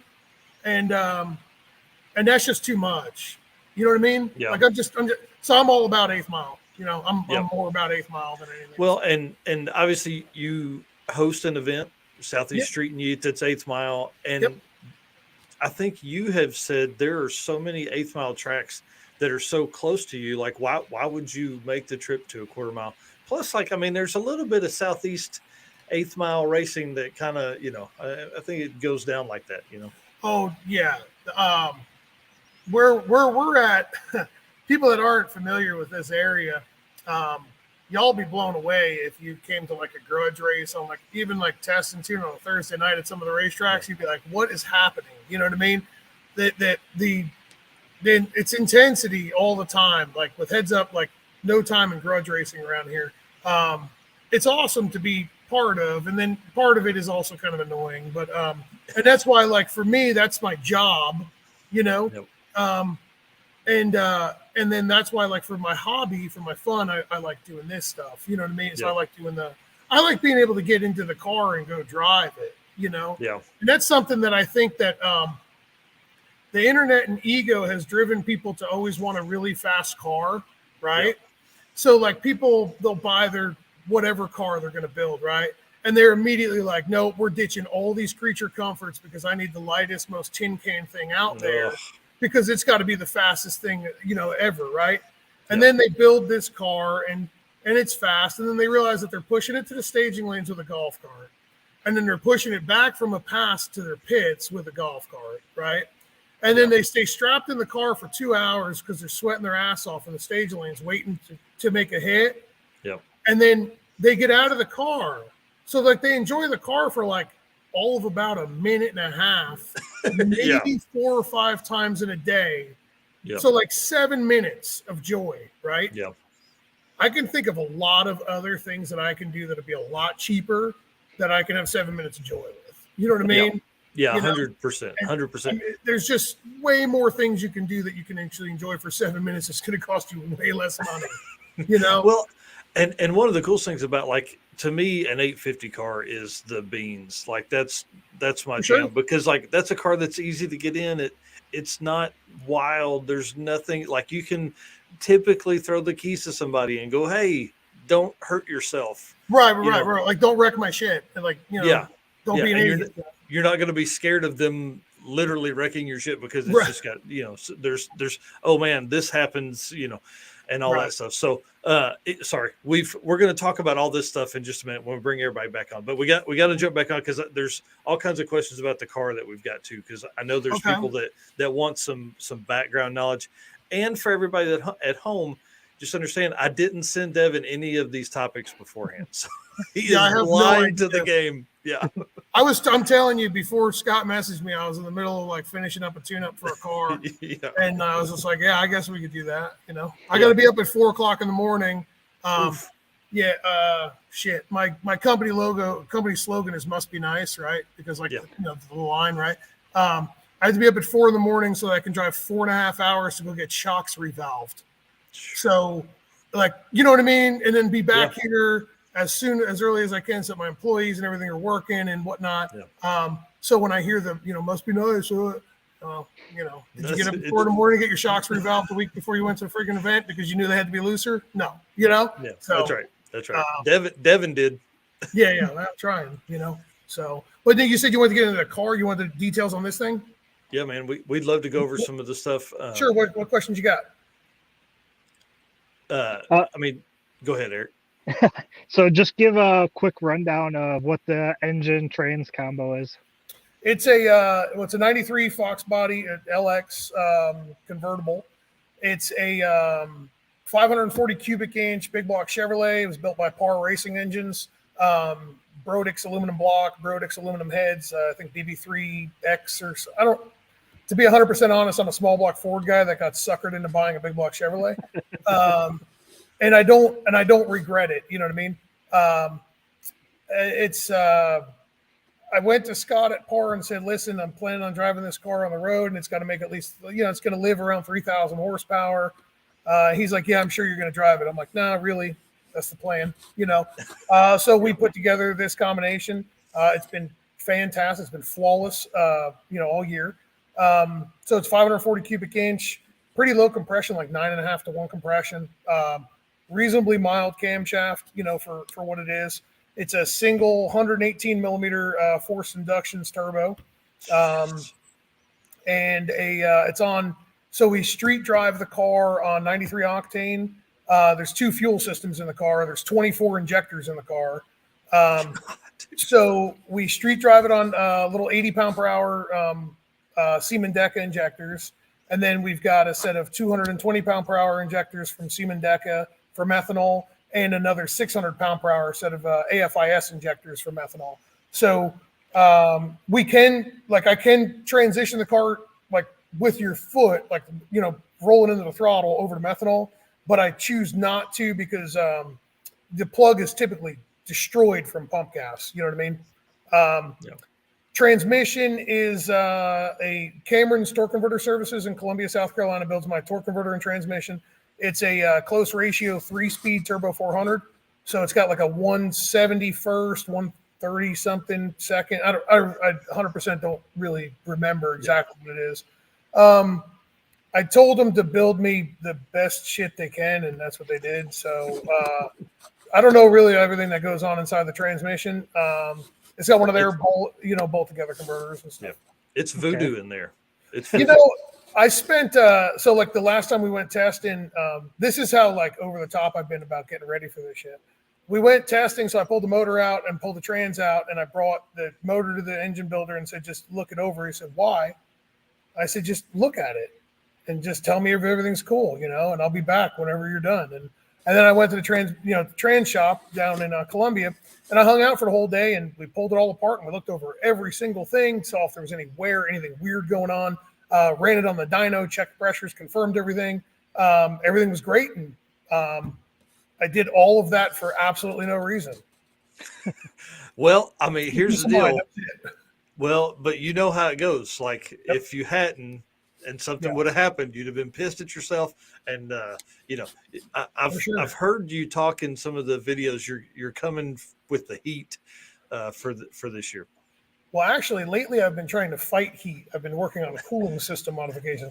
No, listen. Hey, I want to say this: if people aren't following your channel, dude, the video where you talk about the inlet and like building the cavity for the radiator, man, that was a great video. I really dug the shit out of that. Yeah, we did a lot of ghetto wind tunnel, right? So we did a lot of ghetto wind tunnel, and we figured out a pretty good solution. We actually were out driving the car yesterday with the new radiator and new fans that we just put in the car like 2 days ago. And it wouldn't get over like 135 going down the road. So, but it was like 50 degrees outside. So my hope is that we've got about a 80, 85 degree delta. So whatever ambient is, we ride about 80 degrees higher. So it seems to be proving correct. But as far as like bringing the heat for 235 at sick week, I'm just going to be 100% honest. I want to survive the week, and that's it, right? Because last year was such a kick in the dick, right? Like it really was, As long as we survive the week, I'm just, to be honest, as long as we survive the week, we shouldn't have a problem putting together a 460, 470 average, something like that. The hardest part about getting that car on a 235 to go down is to slow it down, really. Like, honestly, that's the hardest part that it's been. And I've only got one solid test session in on 235s. Wow. So but we went to a racetrack that I knew was like amazing, right? Yeah. Came off the trailer with what I thought was going to be a really soft tune-up. I was hoping it would go like 125, 60 foot. It went 118. I think it went like a 71 at like 156 or something like that. 471, 156. Yeah. I said, well, that's not going to work because I can't rely upon a 118 60 foot at these racetracks that we're going to you know what I mean? I know Bradenton's good. I know Orlando's good. I assume SGMP is going to be good because it can be really good. My only question is Gainesville, right? So, but I didn't want to roll the dice with it. So I spent the rest of the day trying to slow the car down. So we finally were able to put together a tune-up that went, that same bottom 470s, with a 129 60 foot, right? Wow. And it rolls out the back like 165 or so. And then I didn't post pictures of these slips because I didn't really want to start any shit. But we did go substantially faster than that on 235s. So if all goes well throughout the week, we'll probably just last day put on a show. You know what I mean? For 235. So probably get us thrown the hell out of the class, whatever. So whatever, bring it on. It's the last day. You got to take this slip. Right. So the goal here is to really honestly just survive the week. You know what I mean? Yeah. That's really what I want. I'm telling you, last year was a big blow with the whole destruction on day zero. And like I wasn't even trying, like we weren't even like leaning on it yet, Yeah. So it is what it is. You were pretty fat. You had made another pass, right? I can't remember. Yeah, like we were the first car down the racetrack at sick week last year. Yep. Like the first car, because that's my goal. And that's it was my like goal a 7-second pass, right? Like, it went 710, 199 or something on like real soft boost. You know what I mean? It was like real soft tune up, like 125, 60 foot, only 35 pounds of boost. When I had my small block in it, we would run it right around 50, 52 pounds of boost. And I know, right? A lot of people get like, holy shit, that is what it is. And then all I did was just try to speed up the front half, left that same, 35, 36 pounds of boost, and it let go at the eighth mile, or right before the eighth mile. The first hit went like 470 or something, 468 or something like that to the eighth, and then the second hit went like 441. So like it was fixing to be a bottom 670 pass. So yeah, it is, but whatever. I mean, hey, you got to take the win sometime. And what tire were you on? We were on a 275 then. That's right. Yeah. We were in that modified class. So yeah. That was also an eye opener for me. The way rules are written for Drag-N-Drive is interesting when you come from my background. Pro Street rules state that the tire has to be at least this wide, right? I read that, right? Like, I mean, it's in plain, I mean, it's in plain as day. It's black and white, right? But my brain was immediately like, well, it can't be bigger than that. Because when you go heads up racing, nobody tells you that you have to run at least this big of a tire. Yep. You know what I mean? Like in every heads up racing that we do, it's like, max tire size is this, Right. So in my brain, I was like, well, we're in Pro Street because I fit the bill for everything else. You know what I mean? Yep. But your tire wasn't big enough. But tire wasn't big. So when Jeff Turk was standing there and he said, are those the tires you're going to race on? I said, yeah. He said, well, they're not big enough. I said, what are you talking about? He says, they need to be bigger. I said, no, they don't. I said, I can manage power with this tire. He said, no, to fit in the class. I said, that's what?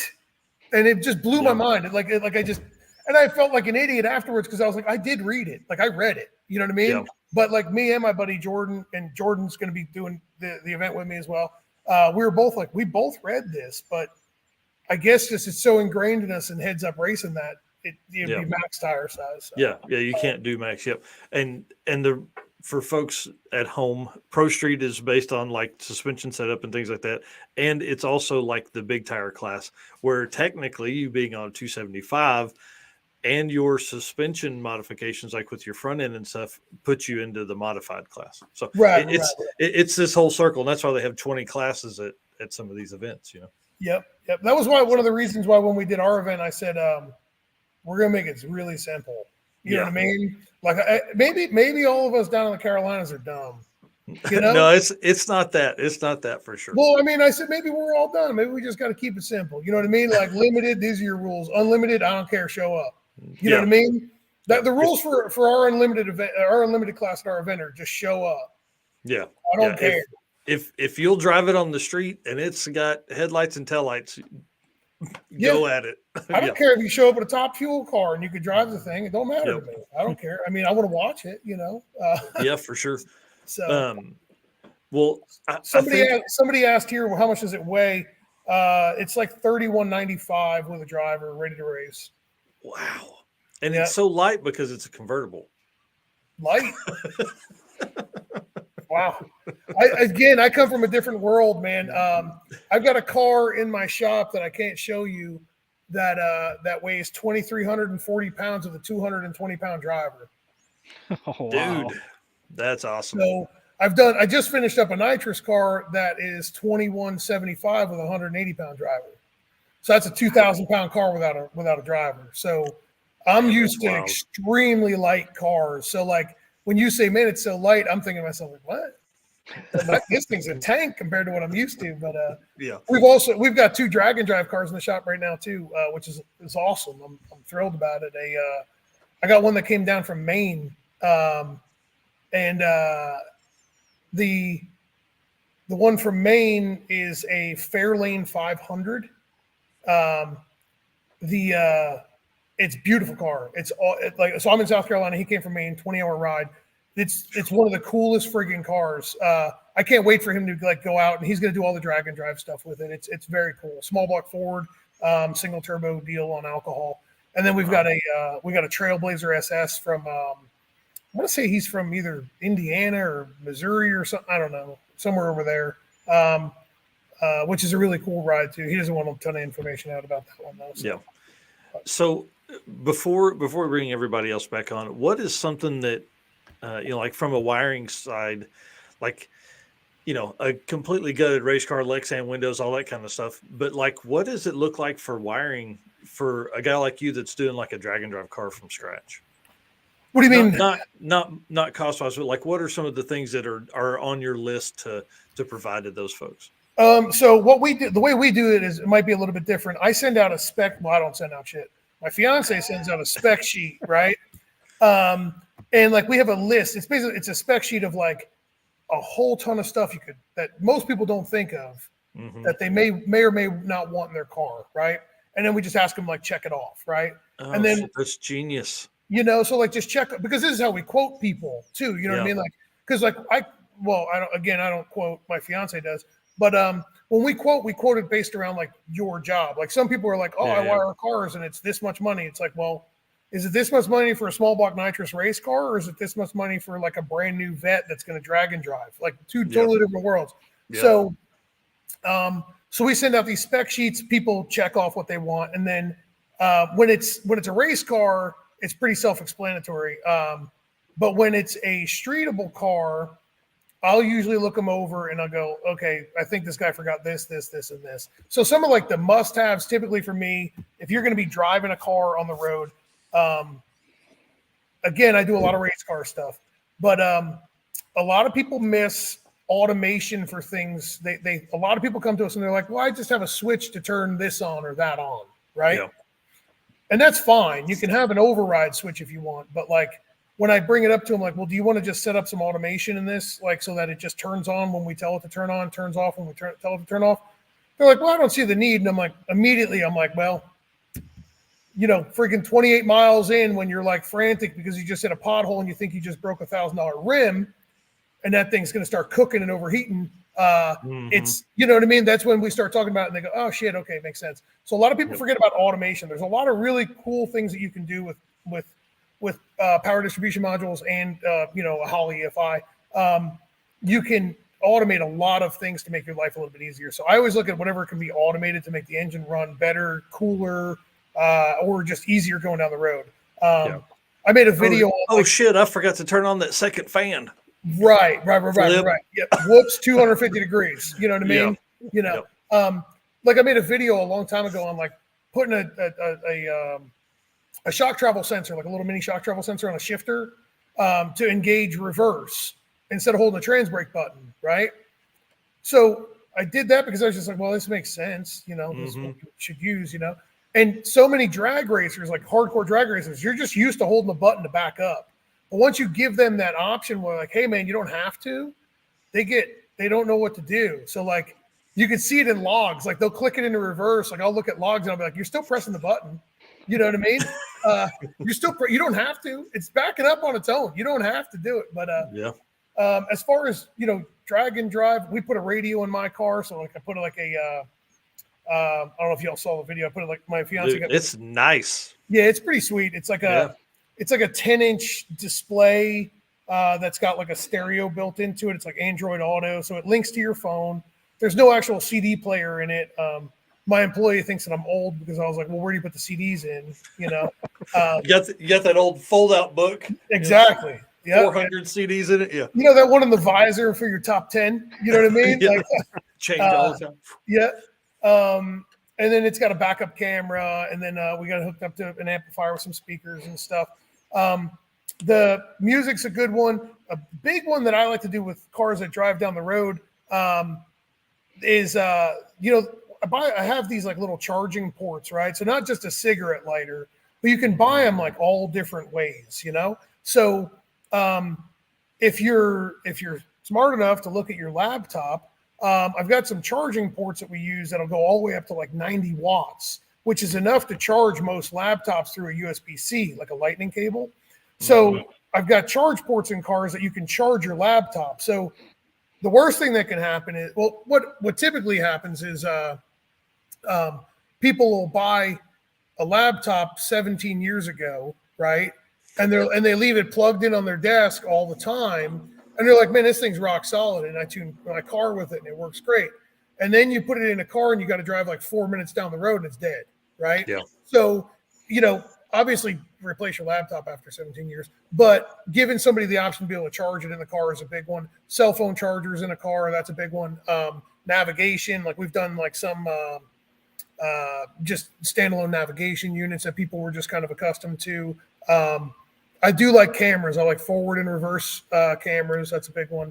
I'm not crazy about audio. I mean, like I have it in my own car, but I'm not crazy about it. I just, it's fine unless you're like me and you want to be like tinkering with it, something as you're going down the road. So, right. Transmission, cooler fan, and radiator fans, the bigger the better. The absolute bigger the better. The biggest radiator you can fit in that thing. If you're going to do an electric water pump, buy a couple of them. You know what I mean? Just in case. Yes.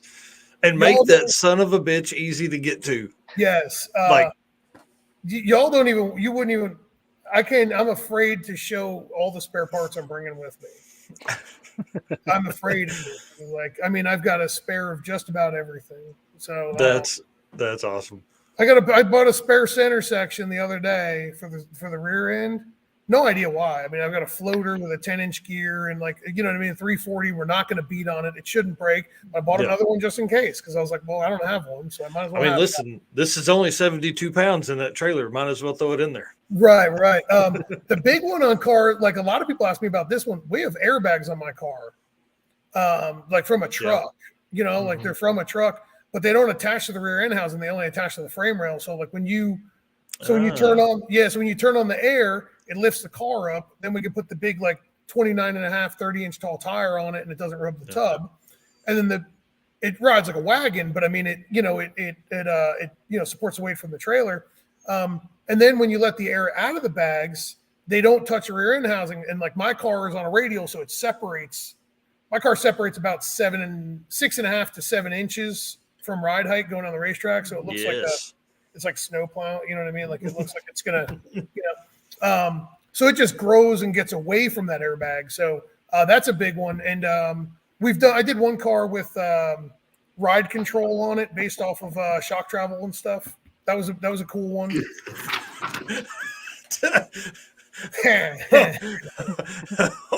All right. Okay. Father Time has chimed in. So, I mean, I can't think of a better time to bring everybody back on. So I'm going to bring Jesse and Heather on here too. And listen, this is very laid back. I do have a few questions for the group. Probably the easiest way to answer is, like, if we go to Devin and then to Scott and then to Jesse and Heather. It's probably the easiest way to loop this. And I see that they have, Jesse and Heather have actually switched seats. And so the names are backwards for folks that are coming in. We can switch back. No, I don't care. It doesn't bother me any at all. There's a nice hat you have on there, Heather. You like that? Yeah. I would hope the names are pretty self-explanatory. Yeah, I know. I'm kidding. Mine is. Yours could go either way. Well, one thing I definitely want to talk about with some of the veterans here is, you know, everybody always loves people that tear stuff up. So, you know, Devin gave us a good story earlier of some mechanical drama. Scott, why don't you tell us about something, or the time you swapped your engine? Give us a little more detail on that story. Well, even better than that, I say better than that, is when we got to Virginia the year, I think it was 18 or 19 for drag week. We got to Virginia, tested a couple of weeks before. Car was doing great.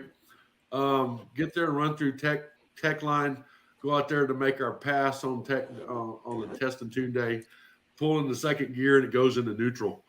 Car won't pull back around, pull transmission out. The main shaft's broken on the transmission. And they had just been to my builder about 3 weeks before. And I told him, I said, if it needs anything, tell me. And the main shaft was a stock style shaft. It wasn't a billet one, which I found out after we pulled it apart. But on a Sunday in Virginia, not knowing anybody except for my racer buddies, nobody had a main shaft for a 4L80. So one of the guys said, hey, get on Facebook Marketplace. So we get on there, and I found a guy local had a 4L80. He wanted $400 for it. So I called him. I said, hey, I need this transmission. I'm at VMP. He goes, well, if you give me $400 cash, I'll be there in 30 minutes. Well, he showed up, and I could have swore he looked like Kid Rock with the mullet, the sunglasses and all. And we robbed the parts out of that transmission, put it in mine, and finished, we're able to get it going and finished a week. And then they took the top 8 from our class, which I was the number 8 finisher because my first day was screwed up because of all that mess. And we actually got to go to Charlotte Nationals and raced 8 of us during an NHRA event. And wow. We got to pit next to John Force and them and hang out and see all the big time racers. And, I've been in John Force Racing, and I thought I saw your picture with your autograph in there. No, that wasn't me. But I do have a picture of him getting suited up in the lanes. My car's next to his car because we have to run after the funny cars. And he's suited up. He's getting ready to get in his car. He turns around. And he's looking under the hood of my car. I'm like, holy crap, that's John Force. I took a picture of it, and then Next thing, Dave Freiberger's sharing it, and I'm like, oh my God, that was actually happened. And it's like the best, the coolest, best, badass that's drag pretty racer cool. ever. And he's checking out my old turd. So it was pretty good. So yeah, I think that dude is probably more surprised that everybody drives their stuff on the street. Cause I mean, I don't even know if he drives every day. I think he just gets in that. We got so many car. crazy looks because we were driving through the pits. Like we're just riding around. Everybody's being pushed by go-karts, and there's 4 of us piled in the car. We're driving around, hanging out, waving to people. Next thing you know, we're making passes down the track. So, cool. It was very good time. So, and especially in that car, because it's very unassuming. I mean, it doesn't look full on race car. So we would run, and then they'd run all the index classes. They run Super Street and the Super Gas and some of the comp eliminator cars. And you see the people empty out the stands, and they come over and hang out with us. They're like, that's just boring over there. We want to check out the real cars. And that was pretty cool. So we had a pretty good crowd. So one thing we didn't talk about earlier, Devin, is that, obviously hosting events, and that's what Jesse and Heather are fixing to break into here. But what are some tips you can give them on corralling Drag-N-Drive racers? Don't be afraid to curse at them. I think free beer signs is probably pretty decent. I'm screwed because I don't curse. So I shouldn't say that. Don't be afraid to curse. That's kind of mean. I don't know. I mean, you guys own a racetrack, and you know what it's like. I don't. This is the first event I ever hosted or did anything with, and we got an overwhelmingly positive response from it, which was cool. But I just treated them all like fellow racers. You know what I mean? Like, and I was kind of, I just kind of went with the flow of things. It wasn't like we have to stick to this hard schedule. I wanted it to go off at this time, but that doesn't mean that it's going to. And if it didn't, I just kind of explained to people like, hey, maybe we try a little bit better next time. You know what I mean? Like, put a little bit more effort into it. As far as like corralling them. We had like I think we had like 90 people or so, 90 cars or so. So which was a good thing turnout for our first event. I was happy with it. But now hang on. And there was a damn hurricane, like a literal hurricane that was happening. Yeah, that was really cool. That was a fun little free feature that we gave out to everybody. Was a hurricane. So not intentional. But no, I think as far as corralling them, like I think I just stood up in the bed of a pickup truck and was like, hey, listen up. You know what I mean? Like, this is what we're doing. And everybody seemed pretty cool with it. Everybody was awesome to deal with. I'm used to going to a grudge race where everybody's like trying to gamble constantly. And like, you know what I mean? Like there's nothing ever getting accomplished. So what part of the country are you from? I'm in the Southeast. I'm in the Carolinas. Okay. So I'm great friends with Keith Berry, and I've been to Woodstock, and Keith is probably going to come to run the Drag-N-Drive. I've got one of his cars there now. Him and I own a Mustang together. So Keith is probably coming to Redwood Rally, and going to Woodstock and seeing the betting and grudge racing in the South.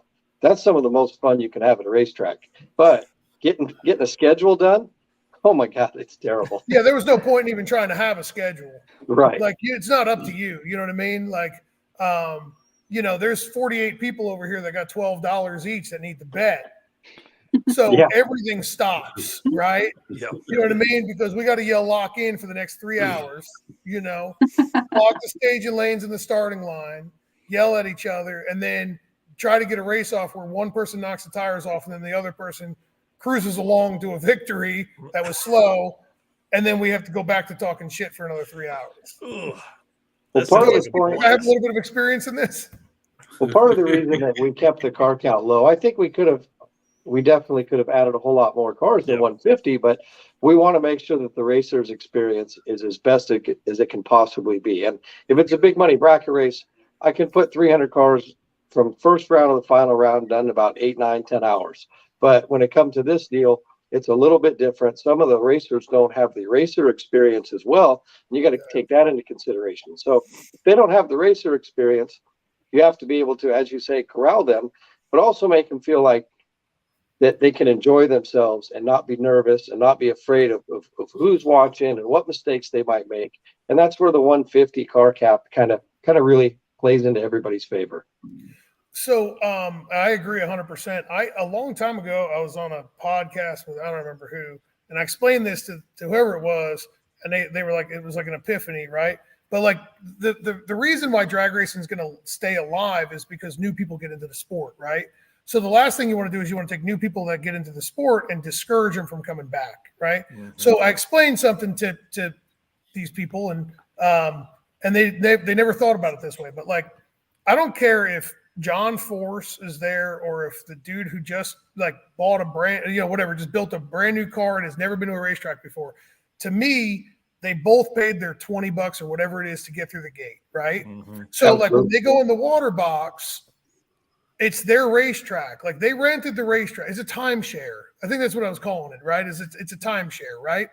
And everybody's got the same money in to be able to use that racetrack, right? So obviously you have to respect the racetrack and not show up with something that's like pouring water everywhere and just drag oil all the way down the racetrack. But everybody's got their own timeshare of the racetrack, right? So what I've learned with dealing with, because we wire and tune cars, I wind up going to the racetrack with a lot of people that have never raced before, right? And we do private rentals, and they get nervous even at a private rental. There's nobody else there. And I sit them down and explain to them, like, listen, this is your racetrack. Like, you don't actually own it, but you're renting it for the next however many seconds you're going to be up there, right?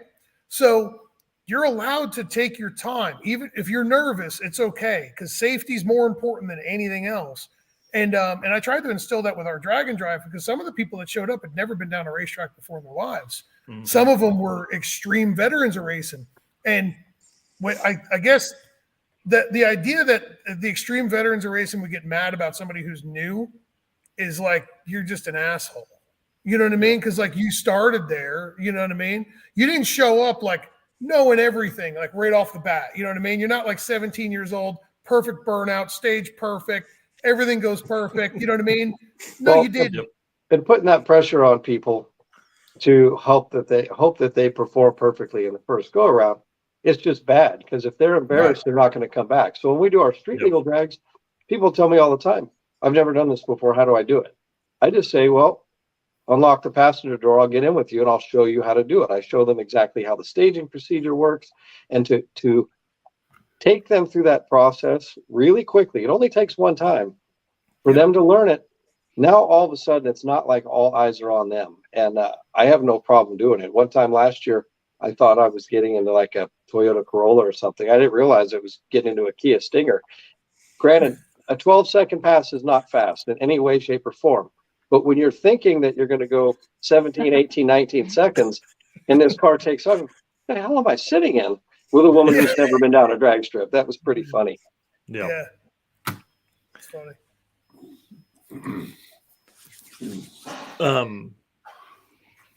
What about like, this is, again, Scott and Devin, what about some tips for some newbies? Like this is always a good topic here. That's a good question for Scott, since he's been around since the beginning of time. Yeah, I'll go, because like Devin, we've been calling him Day Zero Devin for a little while, and I really hope he makes it past day zero. So, and biggest thing, and I truly felt bad that you. It is what it is. It sucks, And I hope I really do is hope you make it through this next week and light the world on fire. But it's testing ahead of time. Hook your shit up, hook a trailer up to your car, and go drive it to a track that's 100 miles away, and get your car race ready, and make 2 or 3 passes down the track, and then get it ready to drive down the streets again, and get home at midnight, 1 o'clock in the morning, driving in traffic, seeing what works and what doesn't work on your car. I've done that, and people ask me, well, what are you going to do if you break down? And I say, I'll either fix it myself, or call a buddy, or call AAA. Yep. And, it just test. Find out what works and what doesn't work, and have fun doing it at the same time. Don't stress over it. Because you ain't winning no money. You're not working any money, and you're setting goals for yourself if you're anything. And because The passes down the track are easy. That's the easy part. It's driving away from the track where your truck and trailer are. And now you're going to go 200, 300, 400 miles from all your shit. And then, then you're going to make another pass. Yeah. I'll tell you. Go ahead. And you're driving along and you hear all these weird noises that you never heard before from your car. And you're like, screw it and turn the radio up louder, or just hope that nothing happens. And if it does, you'll work it out. I mean, it's all we can do. Just have fun. I'll say that. I got to say, if you prepare too much, it can be bad, right? Yes. So, like, my employee did our event in the fall, right? And he did nothing, literally nothing, right? Absolutely nothing. Everything went off without a hitch, right? Literally, we got the car fired up running like a couple days prior, and he had he built the transmission himself, kind of messed that up a little bit, but it was an easy fix, but he had to fix it. And the transmission pan was off of that thing the night before our event, right? And I was like, I don't know if he's even going to show up. You know what I mean? So like he's at our shop fixing the transmission, and then he shows up, and I was like, dude, you drove all the way here? Like, you made it. Hell yeah. And he's like, yeah. I was like, did it run hot? He goes, don't know. I was like, really? He's like, nope. He goes, and you ain't working, like you're not going to be working in the shop, right? I'm like, no. He's like, all right, cool. Because I just cleaned out like 3 drawers of the toolboxes, that I felt like were pretty important, threw them in the back seat of my car. I was like, what? And he's like, yeah, I'm here. I'm like, okay. And it went smooth for him, like smooth as silk. Yeah. And then, but I think that's a bad move, right? I don't think that's a good idea. A little bit of testing earlier would be great. Or even, hey, here's an idea. The cart is a Grand Marquis. I buy 15-inch center lines for cheap from a buddy, throw some slicks on them. Boom, we're going to go racing. Damn tires won't fit over the rear brake setup. Oh, yeah. Yep. Yeah. Didn't know that. As I go to back up, it's like gouging the inside of this wheel. I'm like, okay, this is great. Yeah. Had the wrong style lug nuts for the wheels that I was fixing to mount on. I mean, like, yeah. I would say just get some with this big block combo. I put about I want to say probably about 250 to 280 miles on this thing on pump gas, and it's been smooth as silk. I found some things that I wanted to change, improve, and whatnot during those 280 miles. And, I learned where it likes to cruise, like 68, 70 mile an hour. It's happy. 71 mile an hour. I don't seem too happy. Something's shaking like hell up in the front end. But, and I think it's just because of the way we aligned it, because we aligned it with the front end up a little bit. But it's put miles on it and get it at highway speed. If you've got a like a race car, right, and get used to dealing with manual brakes in traffic. That's a good one, right? Get used to dealing with manual brakes in traffic, especially with a tight converter. Get used to dealing with brakes without brakes on your trailer, right? So towing the trailer, figure that out, right? Like, don't just pull out of the racetrack day one and be like, no, we're fine, and then nail the brakes, and you're like, oh, we're gonna die. Wait, this extra 800 pounds back here is important. Yeah. Or if you're like me, it's like 1,800. You know what I mean? Because you got so much extra shit that hopefully you don't need. Devin's got enough materials in there to start his own summit. He's got enough. So somebody like me who's still building a car, what are some components that I should focus on for a Drag-N-Drive event? Is it cooling stuff? Is it cooling system? Yeah. Making sure your cooling system runs cool. Making sure if you do have to work on it, that you don't have to take off a whole bunch of parts just to pull a water pump off or unbolt an alternator or change a belt. Make it simple. Keep transmission cool.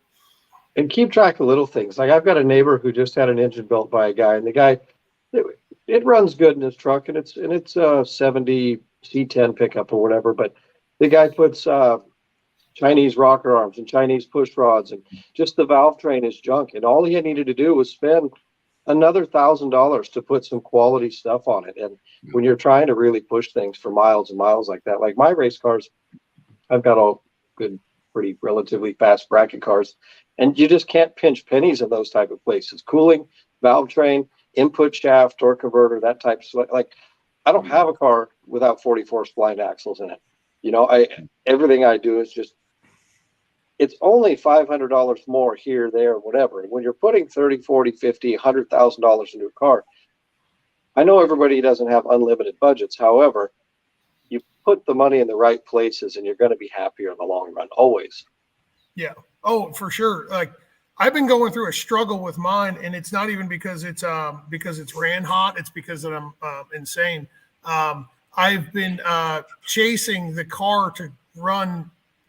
I'm trying to get the damn thing to run below ambient. Well, I guess, you know what I mean. That's what my employee was telling me. He's like, "You're a psychopath." But I've went through I think 16 different revisions of fans. You know, so just okay.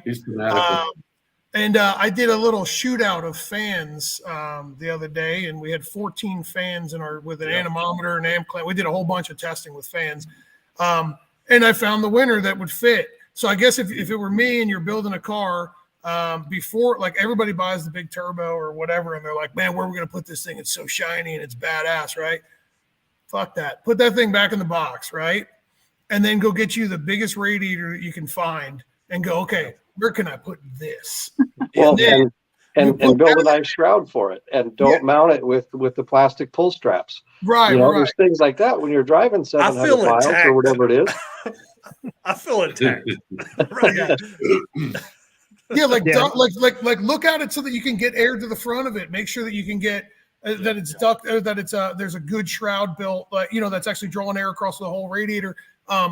Do that first and then mount that shiny turbo. You know what I mean? That would be my advice. So for me, when I bought the Fox body, it was going to be a strictly race car, no street driving. And I don't know, you guys know how that goes. You own it for a couple years and then you want to drive it on the street. So it's got 2 big turbos and a Honda-sized radiator in between them. Yeah, throw that away. I already know that's going to be an issue. Mm-hmm. Yeah, take that Honda radiator out and throw that away, or get like 3 more of them. And just put them wherever the hell they'll fit. You know what I mean? Yeah. And just start running some radiators everywhere. Just stack them. I have a huge rear mount one that I think is going to be the ultimate one that gets used. Yeah. Because it won't fit under the hood anywhere, but it's pretty good size. So if I can mount it in the back, I think that would be probably the way to go. If you do mount it in the back, use aluminum tubing from the front to the back. Okay. We'll weld aluminum tubing 1 inch, inch and a quarter, something like that. Use the aluminum tubing. It'll leach heat out of the water on its way to the back of it'll dissipate heat through the aluminum tube. So we did a rear mount radiator setup a while ago, and we went from in mock-up we just used like rocker or what's it called, rubber hose and whatnot, and then we switched it over to aluminum tube, and I think it dropped. I think the car wound up going right around 15 to 20 degrees cooler just by using aluminum tubing the whole way. So it was surprising. And that's a huge win 100 miles into a day. Yeah. Yeah, because all that extra heat and stuff like that. Jason Russo has a great thing. Having a flawless event doesn't hit the same as bending valves doing trailer burnouts. I mean, there is something to be said for breaking stuff, Yep. Yeah. I think you can't be afraid of it either. Like, nobody wants to go tear stuff up, but sometimes it's going to happen. And you guys probably all know who Harry Haig is, right? The Australian who runs Drag Week. Yep. He hit a kangaroo. So I actually met Harry while in Australia. They were all pulled over on the side of the road, and he had a broken rocker arm, and that was kind of fun carnage, right? So I cut some wire off a chain link fence at an abandoned gas station, and we hung the lifters up so oil could still pass through them. Pulled the spark plug out and drove. I don't know. It's Australia, so the miles are so much different than what we run here. Like 300 miles on 7 cylinders with no spark plug till we got to a grain silo that his buddy had tied a spare rocker arm to the top of, which they sent me up. So I'm like 90 feet in the air on this grain silo getting spare parts, and it was all part of the story. And that's what really made it a blast. And Harry and I are good friends to this day. I'm going to Australia in 2 weeks for No Prep Kings. So I'll be over there for a month, and I can't wait to hang out with those guys. Like, some of the best friends I've met were at the Australian Drag-N-Drive, and they all like to come here. They spend time here. And Harry, he's a savage with his cars, and he's got nothing that's high dollar. Like, he'll be the first one to tell you his stuff's thrown together, but it runs fast, and he's good with it, and he can make anything work out of nothing. And I can MacGyver a lot of stuff. I really enjoy it. So that's one of the things that the Drag-N-Drive make a lot of fun for me. Yeah, I mean, I think that's what I enjoy the most, is seeing everybody's roadside repair. See what's it take to get you back on the road.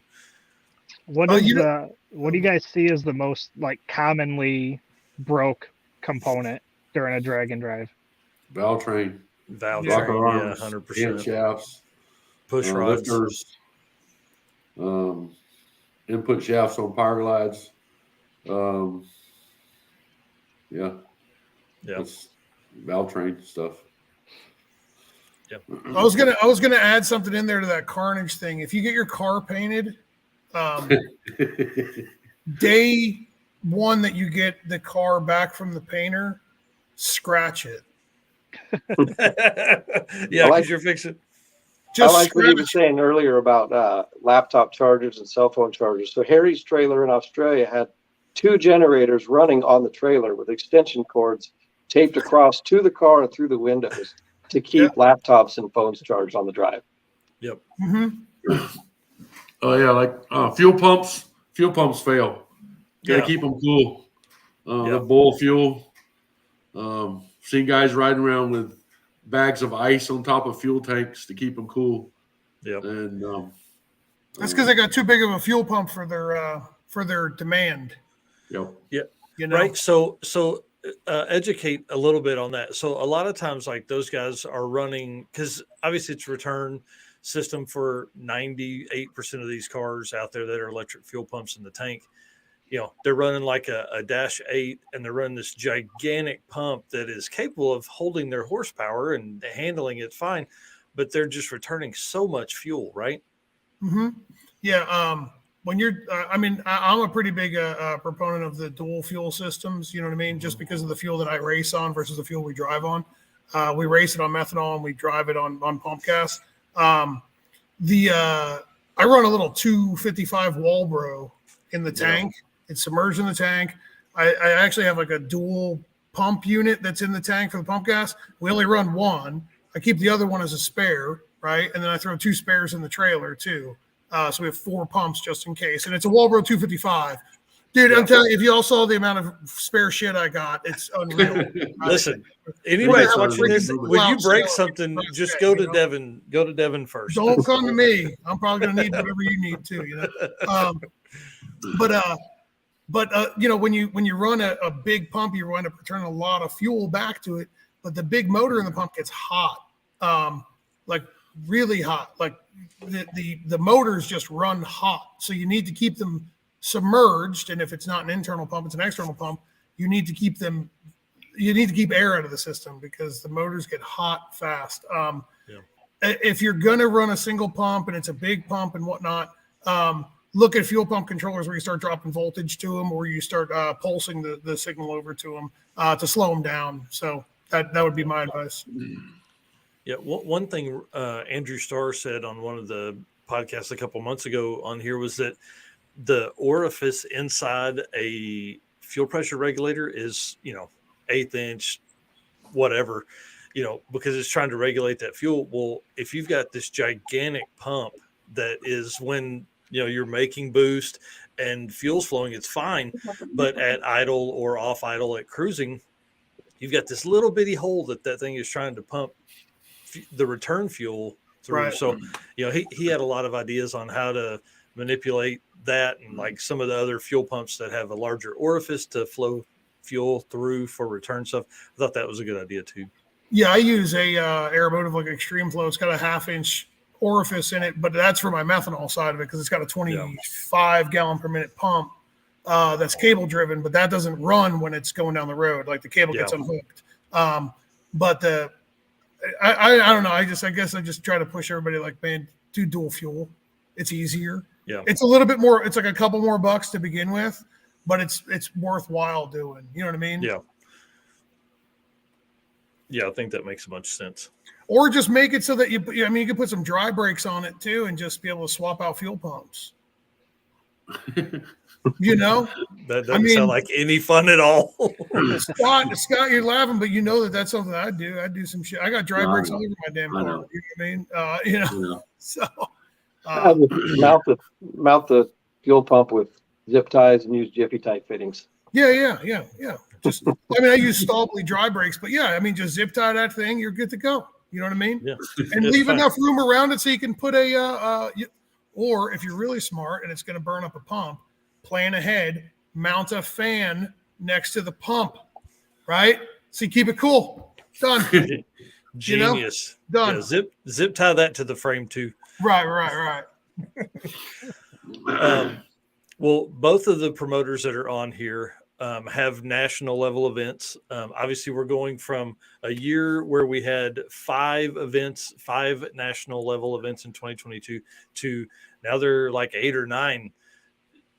How are you guys excited about that? Is it one thing? I think I'm excited about it. One, because I cover all those events, but I think 2, because of the level of people that are going to come in, because now we're adding all these new people that are going to be taking a week off of their events, to go and attend these things. And like Devin, you guys are on the Carolinas, and Jesse and Heather, you guys are over in California. Like, obviously you guys have sold out.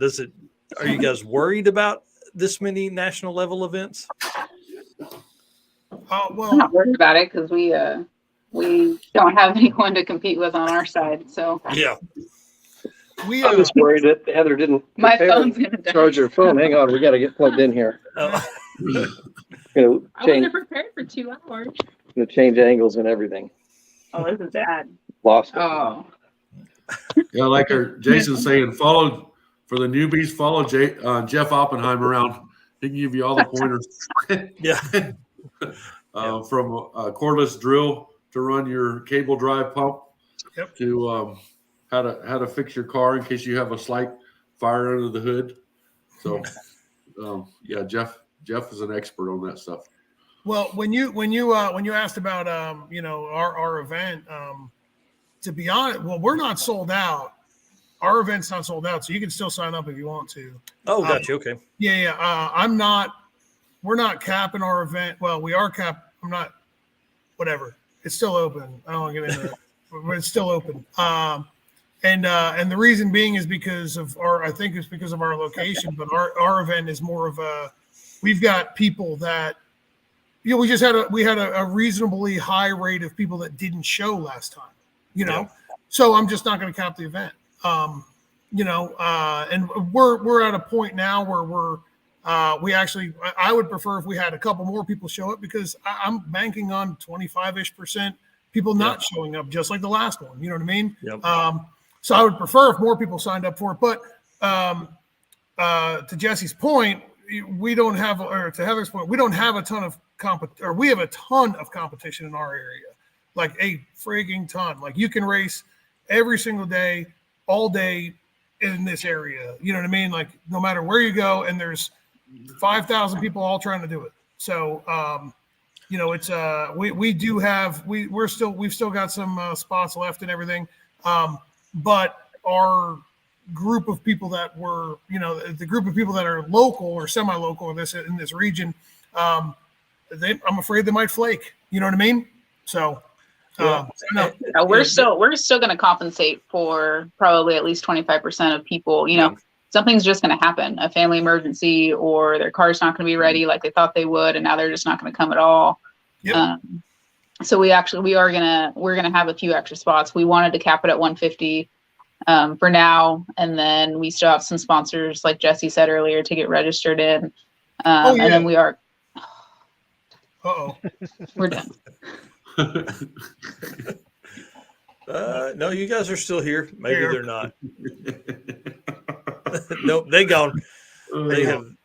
They The one thing I think that's that's really cool about what we're seeing is that for a long time, it was just one event. Then it was 2 events with Rocky Mountain, and then it was 3 with Midwest Drags. Now we're finally hitting parts of the country that literally have been neglected for so long. Let's see, are they back? No, it's froze up. Yeah, there's the Southeast is full of racers, but it's not exactly full of streetcar guys. Right. We had a lot of people come from way out of state. Yeah. Our premise for our race is a little bit different, though. Yep. I shouldn't say our premise. You know what I mean? I focused more on, and anybody who did our event, if they're in the comment section here, let everybody know how bad of a job I did. Our event, the way I looked at this was like, let's give them everything that we make, right? I made $0. Like, we made $0. Like, we cost ourselves money, and that was the intention, right? Which is okay. Yep. I wanted the racers to understand that we gave them back every single thing that we got, and then some. You know what I mean? Not a lot of people do stuff for racers anymore. Most of the time in our world and in our area, the promoters are all about filling their own pockets, and that's not. Somebody said to me, like, well, you got to be making money off of this. Like, dude, I made a hell of a lot more money if I stayed in my shop and worked all week. You know? I mean, I would have made a hell of a lot more money. This cost me a fortune, Well, and one of the other things too, I think that on that point, you guys see that the weather's going to be bad, and you guys order a portable tree right there from the web. You guys ship it to you. You're hauling that thing. Yeah, overnight, hauling that thing around, and then you run a full tournament one day. I mean, I think it's that kind of stuff that, it takes racers hosting these things to make that difference. Oh, for sure. Yeah. Like when we did the practice, quit touching it. We were sitting there like, we were sitting there like, what are we going to do tomorrow? Or what are we going to do in 2 days or something? And then it was like, fuck it, whoops. I don't know if I'm supposed to curse on this or not. Yeah, it's fine. I said, screw it, man. We'll just order this thing. I was like, how much can a practice tree be? You know what I mean? Yeah, they're $2,000. Yeah. Whoops. And then it was like another $225 to like overnight. And I was like, all right, well, this was a little expensive, but whatever, right? So we'll have it for next time. We're gonna have fun. Be nice. Yeah, exactly. Must be nice. Yeah, exactly. So, and then Luke, I don't know how to say his last name, from Sick the Mag, right? Newhoff, yep. Is that how you do it? Yeah. Really? Yeah. It seems like there's so many more. Dude, listen, there's an I and a U in there that doesn't need to be. It's like Nieuwhof. Newhoff, mate. Newhoff. Okay. Well, way too many letters to say. Every time I see his name or I message him or something about something, I'm always like, man, there's definitely like a lot of syllables. Now I'm sure in Australia it is said differently, but here. I'm sure, and everybody's a Newhoff, mate. Yeah, it's like Newhoff. Yeah. So, but anyway, Luke wound up winning. Yeah. He won our first practice tree shootout. I was like, well, so I asked him, I said, man, you ever been to an event where you won something? And he was like, nope. I was like, damn right. Look at that. That's right. Won something, The photographers did really good. Yeah. Devin, giving back to the photographer community. Yeah. That's a weird deal. Media is weird. Oh yeah, dude. All I'll say. That's a whole other video. That's a whole other session. Here's the hardest part too, right? Don't say that. I'm just to be quiet. Yeah. Well, so yeah, we won't get into it. We'll talk about that later. There's a lot that goes into media stuff. Lots that goes into that. Yeah. I can't voice what I want to. Nope. Those guys have it tough. Let's talk about eighth mile classes and events. Obviously, we know both of you guys. This is probably a good time for that. What do you think that's going to help do to the community? You think we're going to just continue this crazy growth because now we're adding some eighth mile tracks and it gives us some opportunity? What do you say, Scott? Because I'm biased. Well, I think after the eighth mile, you're just along for the ride. Exactly. You need to get it done from the 0 to the eighth mile. Yep. I wish it would grow because it's a little easier on the car for what it's worth. And can be safer at the same time. I wish it would grow more because all the big races here in Texas are 8th mile stuff, and I know it is over for you all on the East Coast. Mm-hmm. They may not show the times, but there's some really fast cars around 8th mile. Yeah. To me, I think that what's going to happen is that most people are going to realize that the race is actually over at the 8th mile. And I think that a lot of people just grew up on racing quarter mile. You know what I mean? Like when I lived up in New Jersey and Philadelphia area, like the race, we had Maple Grove, we had Island Dragway, ACO Raceway. They're all quarter mile tracks. That's what I, kind of knew. But either way, it was still like the rush was there in the first 60 foot or 330. You know what I mean? They're the 8th, whatever. But like the quarter mile, you're just like, when do I hit the brakes? When do I? Okay.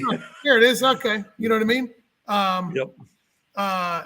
And Red Hat Scotty is correct, right? Yeah. And I harp on this to people. You know what I mean? So like my good buddy Jordan, at first, like he's the one who drives a car. Like he's gonna be driving a car at 6 week. Like he'll be racing the car. He was like kind of mad that I was like, we're gonna run 235s, right? Because he wanted to run modified. He wasn't mad, but like, he was like, really, because he knows that like we've like all the increments to go like 620s with the car, right? Wow. On a 275. Yeah. Like we have the increments for like 620, 630s. You know what I mean? It's there. Okay. So he was kind of bummed, but because I was like, we're going to run 235. But then like after we started talking about it, I'm like, dude, we're going to wind up going 240 mile an hour. And I got a cloth roof. I was going to say, and there's this convertible top. I mean? There's a cloth roof, So when we talked about it and he was like, no, you're right. And we are better off racing 8th mile anyway. And it is safer because like my car will go like 165 pretty easy. You know what I mean? 165 is enough to kill you, Yeah. 65 is enough to kill you. Right. Yeah. But 250 or 220, that's going to kill you and a couple other people. You know what I mean? That's going to get a couple other ones, So, but he's 100% right with the way the cars are progressing speed wise. It's going to have more 8th mile stuff. It's just look at what happened with Top Fuel. You know what I mean? They ran quarter, then they went to the 1,000 foot. They're going to draw it back. They'll pull it back even more. You know what I mean? They're going to have to. Well, and so, I think on when you were on last time, we were talking about like cage requirements and things like that for 8th mile compared to quarter mile. And, you were saying it's not really about like the ET time. It's really more about the speed. Well, in a physics standpoint, absolutely. Right. Mm-hmm. And according to the NHRA, apparently magic happens when you go 849, but it doesn't happen when you go 850. Right. Yeah. Yeah. So like my argument, like, so I talked to one of our we were at a racetrack and I was with a customer's car and it was a 25-2 chassis. It just didn't have a sticker on it. Right. And you can look in the car and realize that it's built. It's a beautiful, this is a very high end car. And we were told we couldn't make another hit. Right. We were at a no time race, but he saw how fast the car. The car's fast. You know what I mean? Yeah. He said, your cage isn't certified. I said, well, why does the NHRA got to tell me how fast we're allowed to go? You know what I mean? Well, it's insurance. I said, well, it's your facility. We got to play by your rules, but why does it make sense? He goes, it's the dumbest shit I've ever seen. He said, because realistically, because you're in an 8th mile event, if you had an 850 sticker on that car, I can't tell you no. And I'm like, It's a 25-1C. Like it's a double frame rail. Like, what are you talking about? You know what I mean? Like, or 25-1A or whatever the hell it was. Right. So, so the weird thing about having an ET cap on it and not a mile an hour cap is that you could, like my car, let's just say we put my car on a 650 tune-up, right, in the quarter mile. I could literally, light goes green, we could roll the beams and roll forward 3 inches, right? 1,000, 2, 1,000, let go of the button. It goes 850 at 230. And it's now got an 850 cage and that's legal. Yeah. What sense does that make? You know what I mean? That car shouldn't have been able to go 230 mile an hour with an 850 cage. So I think that they should be doing it based off of mile per hour. It makes more sense because it's mass mass versus speed into things that don't stop. You know what I mean? There are things that don't move, So, so I think that if you're allowed to go 150 in the or whatever it is in the quarter, or 170, 165, whatever it is in the quarter for an 850, you should be able to do the same thing in the eighth. It doesn't matter how fast you accelerate to it. It matters how hard you hit the wall, Yeah. How far you push the wall. Right. That's torque. Torque is how far you push the wall. Right. But I think that's why a lot of these events are going to wind up going to eighth mile, because there's a lot of guys that don't. That's the other thing, is like, it's stupid to force people to put a funny car cage in a car that they have to drive on the road. Yeah, man. I think that's really a struggle for a lot of people, is then you start looking at, interior padding and things like that, because you don't want to bump into something and get a concussion because you bumped your head on the bar, Yeah, Australia's rules for cages are a whole lot different than ours. I mean, my 850 cage is good down to mid sevens over there. Really? So, yep. No. Well, they don't care over there. They're like, yeah, do it. Yeah, they also like fight kangaroo, They are pretty picky about safety over there, but like, they won't allow a bunch of people up on the starting line waving $100 bills. And oh boy, I don't know how that's gonna work. Yeah, they have definitely not visited the Southeast. No, not at all. No. We like to let people Devin get goes about. up to make his pass at sick week. I'm gonna be up there waving dollar bills. You better. If you ain't out there screaming lock in and standing on the start line with a freaking drink in your hand, spilling it everywhere, I'm gonna be pissed. Yep. Yeah. So First round off the trailer. Yeah. I'm a big proponent of safety. I just don't. The idea that NHRA and their mandate on certain things is kind of dumb. You know what I mean? Yeah. That's my gripe. I have containment seats in my car, right? It's like it's got like the things next to your head, and there's two of them in the car, so like the passenger doesn't die either. Right? Well, hopefully not, but it's it doesn't. That's a lot of extra stuff for when you're driving down the road, right? Yeah, and it's really difficult to see out of. You know what I mean? Yeah. But so now it's like hey, hang on. Yeah. Where's DOT? Right. That's what I mean. So like, I don't know. The other day, this is kind of funny.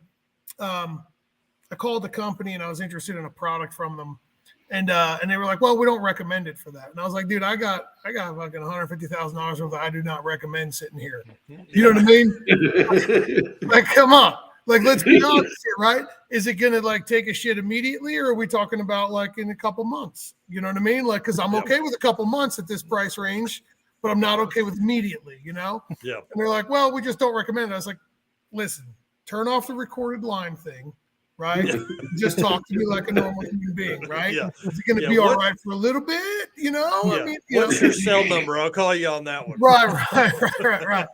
He's like, well, the guy says to me, he goes, well, what do you mean? I said, I got a freaking 3,000 horsepower car that I drive on the street like an idiot, and he's like, oh, you'll be fine. I'm like, there we go. I'll break this son-of-a-bitch in 3 months. It's fine. But let's not, so. Yeah, he's used to talking to folks with double humps and Coke cans, Right, yeah. But you know what, man? Those people are having more fun. Hey, anybody driving their shit's having more fun. I'm telling you, a car being broken is not the way to go. Yeah. If you're building a new car and you want to do drag and drive, do not take it to the extent that I took it. Well, but that car didn't start like that. Yeah, I know. Stop in like the 530 range in the 8th. There you go. Stop it. Yeah. Like if it goes like 529, figure out how to put 100 pounds in it to slow it down. Because like it's a job. You know what I mean? Yeah. So like as long as like we don't like explode immediately at sick week, right? So as long as we go every day, the people that are at sick week, you'll see how myself and Jordan run this race car operation, right? It is very much a well-oiled machine, right? Yeah. And it's because it's a job. It's a literal job. You know what I mean? Last year, I remember I was talking to Scott. I said, Scott, we're going to be the first car down the racetrack every single day. And you were like, you will never be the first car down the racetrack at all. I said, we'll do it on test day. And you were like, absolutely not. And who was the first car down the racetrack? Yeah. We were. Yeah. And it's because we have I go into this, I've got a plan, and it is not even fun. Like it sucks. Well, you jumped right into this stuff. Mm-hmm.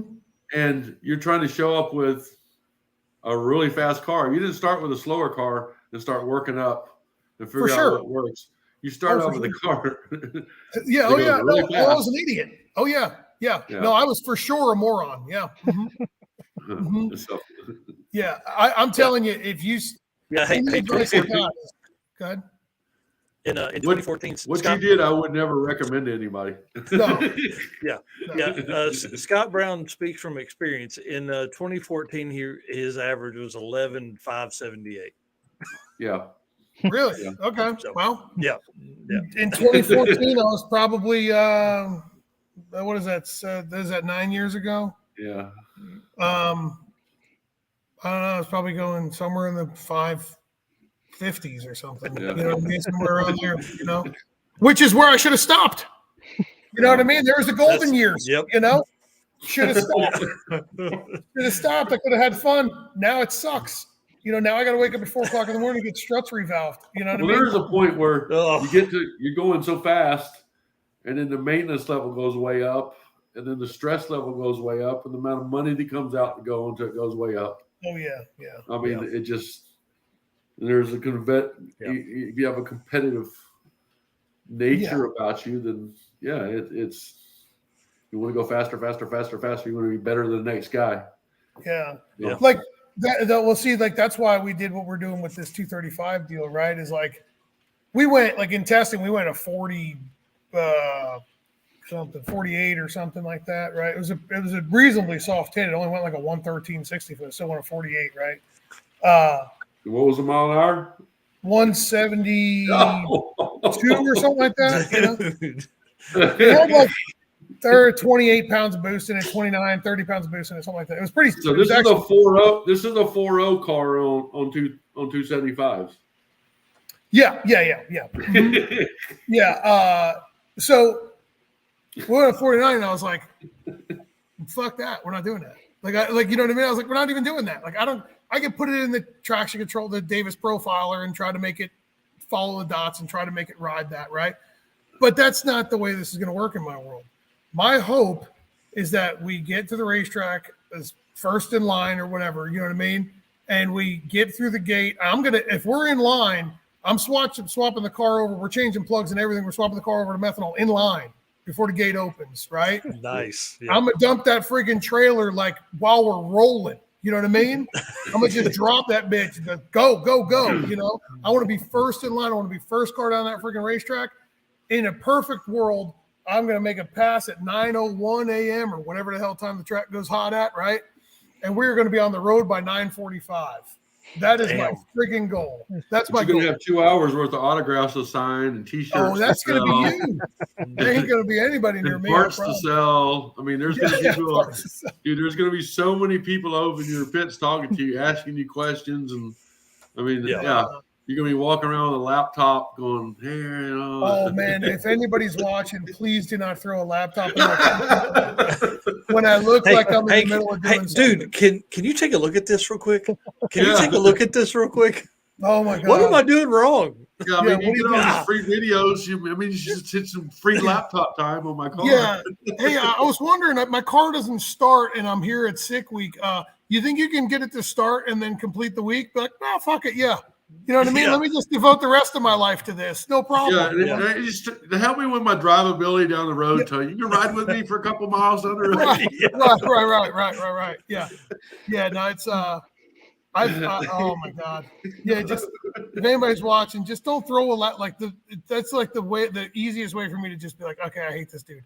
By literally, I don't know who you are, and you just run at me with a laptop, like, hey, can you just do this? And I'm like, what the fuck? What are you doing? No. Yeah, it's challenge accepted. Yeah. You're gonna find like 40 people to show up to your pits with their own laptops. Yeah, You're gonna be going, what the hell? Devin's here. He's a tuner. Yeah, don't do that. That's what I'm going to say all the time. Yeah, Jesus. Devin can help. Rich Kino, Devin can help. That and I have the Devin harness. Oh God, dang, that's another one. Yeah. That guy got drugged. That was a shame. He's a nice guy too, but it's dude, well, what happened? The reason I keep saying that is I was tuning a car for a customer who became a friend after years, right? And like we were close, and he let go of the trans brake button and made it about 30 foot and knocked the tires off, and he nailed the brakes, and the car drove hard right into the wall. It was an absolutely beautiful 1971 split bumper Camaro, right? Beautiful, gorgeous car. His wife is standing next to me, who has become my fiance's like really close friend. Okay. So this is like a time that we go to the racetrack and we're just trying to have fun. This is a big event, but I was just trying to have fun with my friends, and so I got to grab a hold of his wife so she doesn't freak out because she thinks the world's on fire. I mean, like he only made it 30 foot before he hit the fucking wall. Like it's not that bad, you know what I mean? But so I go down and I calm him down, and he's like, "Oh, I need to see the car." And I wouldn't let him get out of the car because he's what I mean? Like he's gonna be all. I'm like, "You're in the middle of the racetrack. How about you just let him push you back, and we'll figure it out." So anyway, we get that all done, and she gets on the golf cart with him, and they go back to the pit. So I'm walking back up the racetrack. So I'm like at the 60-foot marker, and I get up to the starting line, and now they're cleaning up, right? So it's not like a huge rush to be running the rest of the cars. And there's two guys with two laptops. Hey man, can you take a look at this? I'm trying to get back over to my own golf cart so I can get back to the pits, right? And I'm like, what? And the one guy's like, yeah, we're in the lanes, and we're trying to make a test hit, and I'm trying to get this to work, or that, whatever the hell it is, right? I was like, you just watched my buddy wreck, and now I need to stop what I'm doing and look at your laptop? Well, man, it should only take a minute. I said, well, then it looks like you got plenty of time because they got to clean up. And he's like, well, can you just look at it? I'm like, no, I fucking can't. So that's the worst deal ever is like, and there's tons of other people that deal with it all the time. You know what I mean? But just please don't do it to people. It's something like it. I'm more than happy if you just come over and say, hey, man, you got to, if you have a minute, could you take a look at something for me? Yeah. Because I'll probably be like, sure, no problem, but it's the here. Yeah.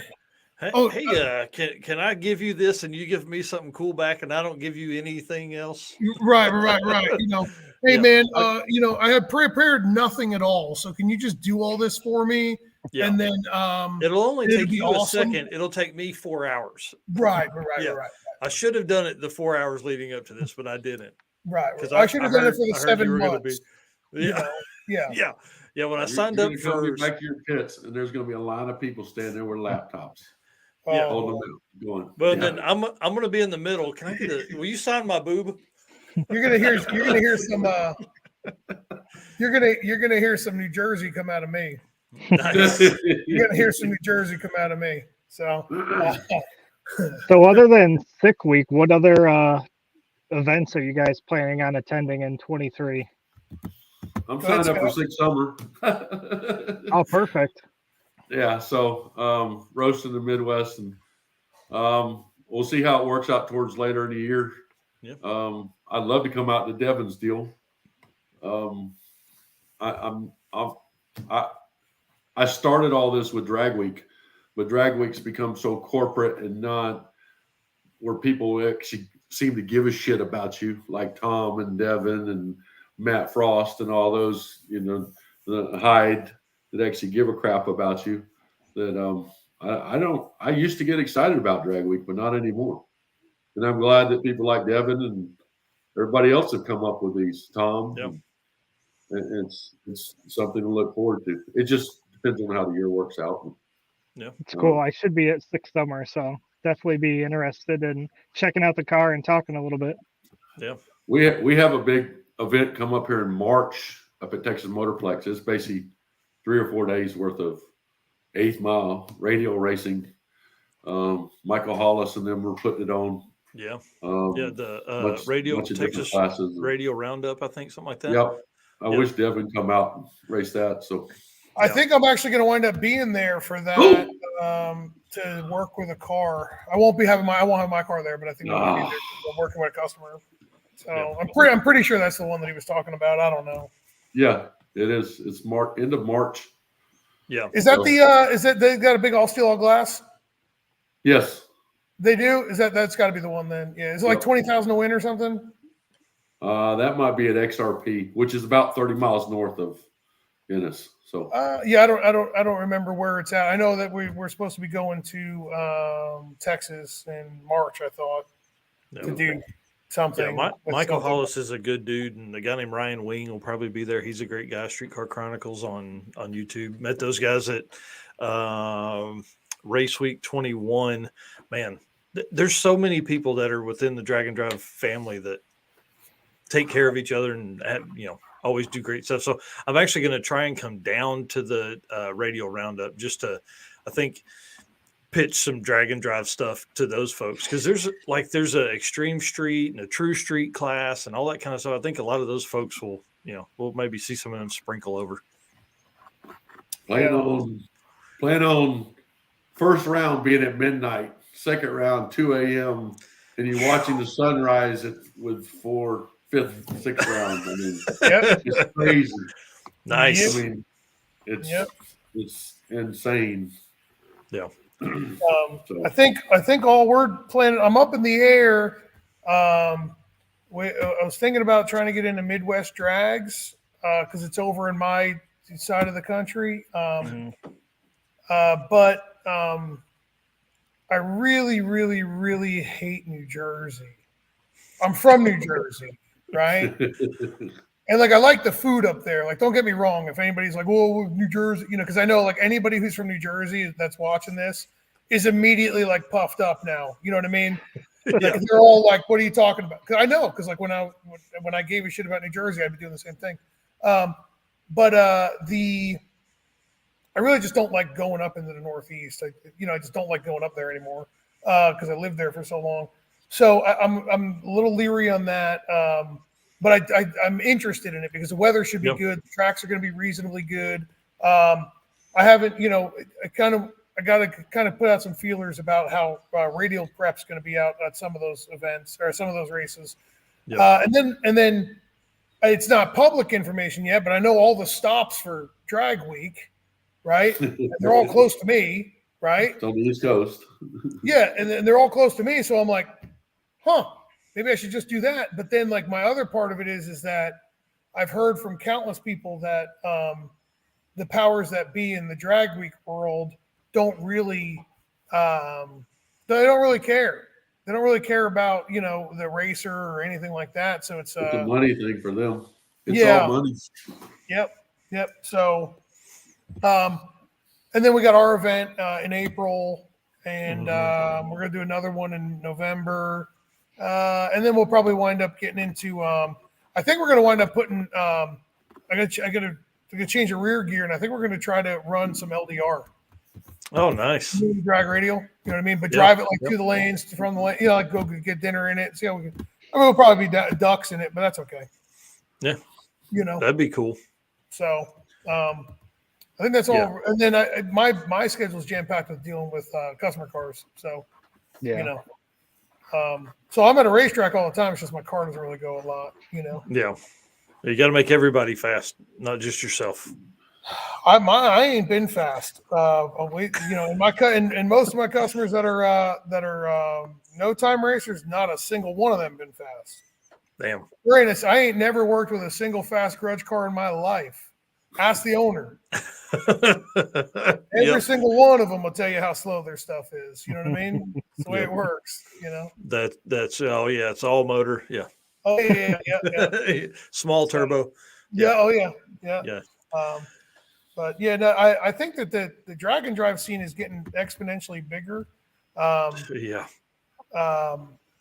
only fear is that more and more people will be afraid to get into it because locally, and I don't know if this might be the truth with y'all in your area too, but if you pay attention to any of the local heads up racing that's near you, there's a lot of people out there that have cars that should be racing and entering events, but they show up to events and they just test and tune, right? Yeah. And it's because they're like intimidated by entering, right? So, and they don't want to run a dial-in class because they're a heads-up grudge race or whatever, right? You know, the internet told them that they're supposed to go 4.0s with a stock bottom-end LS, and they don't, so they don't want the boards lit. Only So, with the 4.8s. Only with the 4.8s. Right. So I think that's my only fear is that, like, what happens with heads-up racing, right, is that it starts here and then it's immediately like, boop, boop, boop, and then it gets out of people's realm, and then people are embarrassed or afraid to go race against people that may be faster. So my hope is that more people just kind of get off of that BS. I need to be this fast and just get into something where they have fun. You know what I mean? Yeah. Yeah. That's probably one of the things that, you know, I answer all the time is because people are like, oh man, I really want to do one of these events. Well, motherfucker, this is your chance. 2023 is literally the best chance you've ever had. Somebody will be like, oh, there's not one in the Northeast. I'm like, bro, Virginia, Pennsylvania, like, shut up. That's as far as you're getting, you know? Well, it doesn't start in my backyard. Like, well, yeah. Oh, it's not at this 8th Mile Outlaw track down the street. I'm not going. Right, you know, I can't do it. So I think we're going to hopefully see a little bit of a break in the people being afraid to attend, or, oh man, my car's not built for that. I'm like, dude, you run 1030s. Shut up. Like, I've got a neighbor, his car is like a 1080 car. It would be perfect for like 11.0 index Rocky Mountain or race week. But he's like, oh man, I can't drive this thing. It's too race car for that. I'm like, dude, it's a 275 tire, big block Mopar with a 3-speed. Like, just drive 55. Who cares? Right, you know what I mean? So, hey, put that comment up from Rich. Yeah. How many summers do you have left? Man, ain't that the truth, right? Ain't that the truth? I got news this morning that a customer and a friend of mine passed away last night, and I had no idea that you know, I mean, total surprise, shock. You know, racer, great guy. You know, left behind a wife and a 3-year-old, and he's right. Rich is right. How many summers you got left? You know what I mean? And okay, well, it came from Frank Romano, but by the way, they're right. You know, 100%. Well, like, I mean, I turned 40 this year, and Scott turned 140 this year, and and there's going to be people walking up holding 2 laptops apiece. Hey, this laptop ain't even turned on. Don't even have battery in it. Man, you must have some air weight laptops for that. Those old brittle hands. But he's right, man. You know, I turned 40 this year. We decided we're going to start vacationing. We're going to go where we want to go. We're going to do what we want to do. And you don't know how many you got left, right? So if you've been wanting to do this, you know, do it, right? Yeah. If you want to come to my event, cool. If you don't, cool. Just go to one of them. Go to 2 of them. There's go to 5 of them. 23 options this year. Yeah. I bet there's somebody's going to do 8 events this year. Somebody is going to do 8. I know it. Probably, I will say this. The only reason we started, I had made excuses for a long time. And my dad passed away in 2020. And later that year was race week. And that's when we started. And dude, I ain't let up since, because there's only shit. He got sick and then he was dead, and that was it. It was like, fucking, let's go, you know? Right. Yeah. I mean, like there's a lot of things that, oh man. Yeah. There you go. Garfield. Yeah. Nice. You know, I don't not want to be on camera. He's like, what are you doing? Like, put me down, dick. You got to do it when you can. You got to do it when you can, and you know, and the last thing you want to do is say, I should have done that, or I should have done this. You know, by the time you get to the point where you can't, you know, not that you can't, but you just don't feel up to it, you know. So, you know, I almost died a few years ago, and after that, it was kind of like, hey, we should probably do more cool shit, right? Yeah. You don't necessarily have to be with like race cars or whatnot, but like we should probably do more cool shit, you know? Yep. So yeah, go out and do it. Yep. You know, go race some shit, break some stuff, have some fun, meet some people, you know. And here, I'm here to say it, right? Like, because this is nobody else is going to want to really say this or admit it, right? There's a shit ton of really great people in all forms of racing, right? Yeah.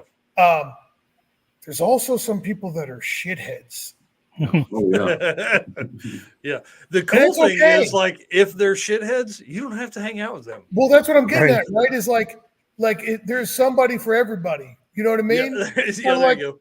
What is that site that you use all the time, Scott? Farmers Only? Is that it? Yeah. There's somebody for everybody on farmersonly.com, right? Yeah. So, oh man, what?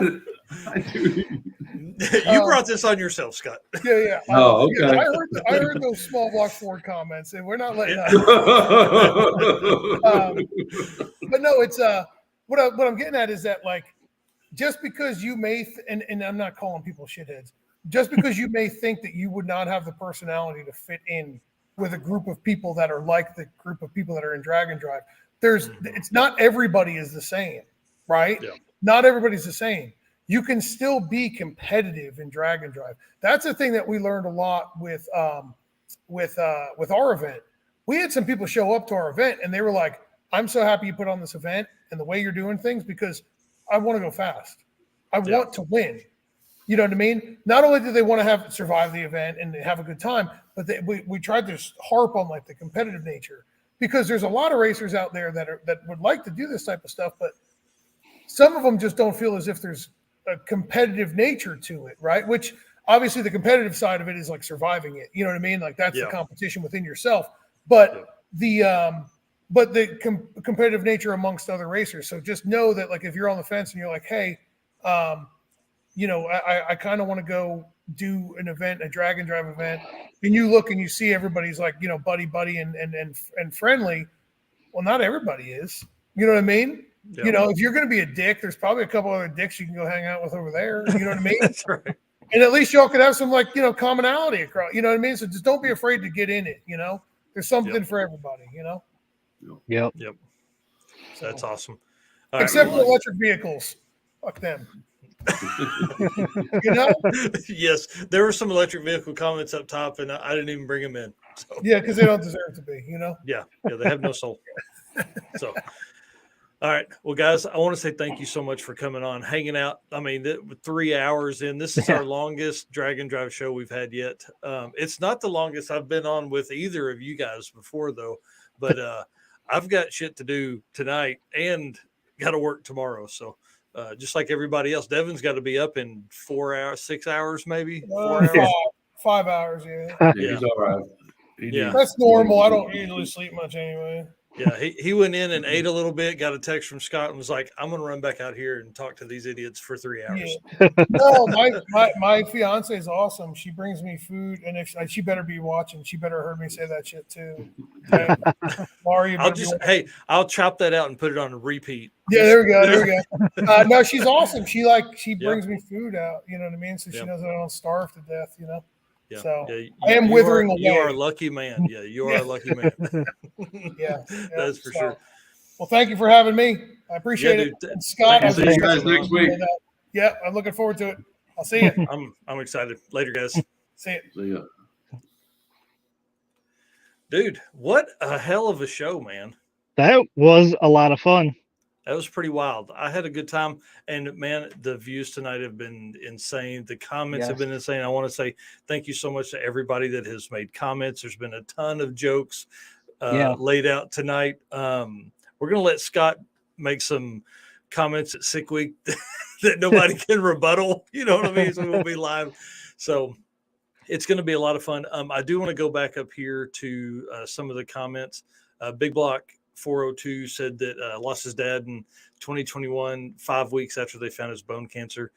Same kind of situation for my dad. We had a little longer than that, but his health declined very rapidly. And our doctor kept giving us this crazy hope. And that was not the case. Sadly, the hardest part about that whole situation is I will say get a second opinion almost all of the time, because we would have done things drastically different had we known how sick he truly was. Yeah, this right here, build a car in his honor. That is our plan as well, is to build a car that he would have driven to these. I mean, we didn't drag and drive then like we do now, obviously. And 2020 changed my life, man. Drag and drive changed my life. It'll change yours, all that kind of preachy stuff. But I'm telling you, it is a different group of people and family. So everybody that's watching this knows that. Well, just look how much fun tonight was, with people that are, get along and go to these events together. We were all at different houses. Imagine like 2 beers in a parking lot at 2 a.m. Like it's different. It's a whole new lifestyle. And I hope with the amount of events for 2023 that people will literally go out and join in and enjoy these events. Just take it for what it is and have some fun. I see Bill Armstrong in here, guys. Yeah. If you haven't followed the Clutch Burners podcast, you need to do that. Tom Stark, Blaine Stark, and Michaela Stark, Mac Attack, were on with them in their most recent episode 12. The podcast just gets better. I'm telling you, their stuff is really good. I love listening to it. I'm captivated every time I turn it on. The Clutch Burners podcast, you can find it on stickracing.com, Stick Shift Nation on Facebook, and then you can find it Clutch Burners podcast on YouTube as well. I watch every episode front to back, so I hope people watch every episode of ours front to back. This be kind of fun. So we've got one more week left for this Drag-N-Drive show, and then I don't know what we're gonna do for the week of Sick Week. It's going to be, we're going to have to kind of play it by ear. Eric has been nice enough to offer to handle some video posting and some editing stuff while I'm at Sick Week. So you're going to get a lot of shorts and Instagram and TikTok videos while I'm down there. And then with the new camera, I'm going to take tons and tons of footage. My intent with Sick Week is to really lay a new foundation for the channel. It's what started our channel last year, and obviously we've grown leaps and bounds with what I'm going to do with this new camera, which if everybody hasn't seen, I just want to show them because it's kind of cool.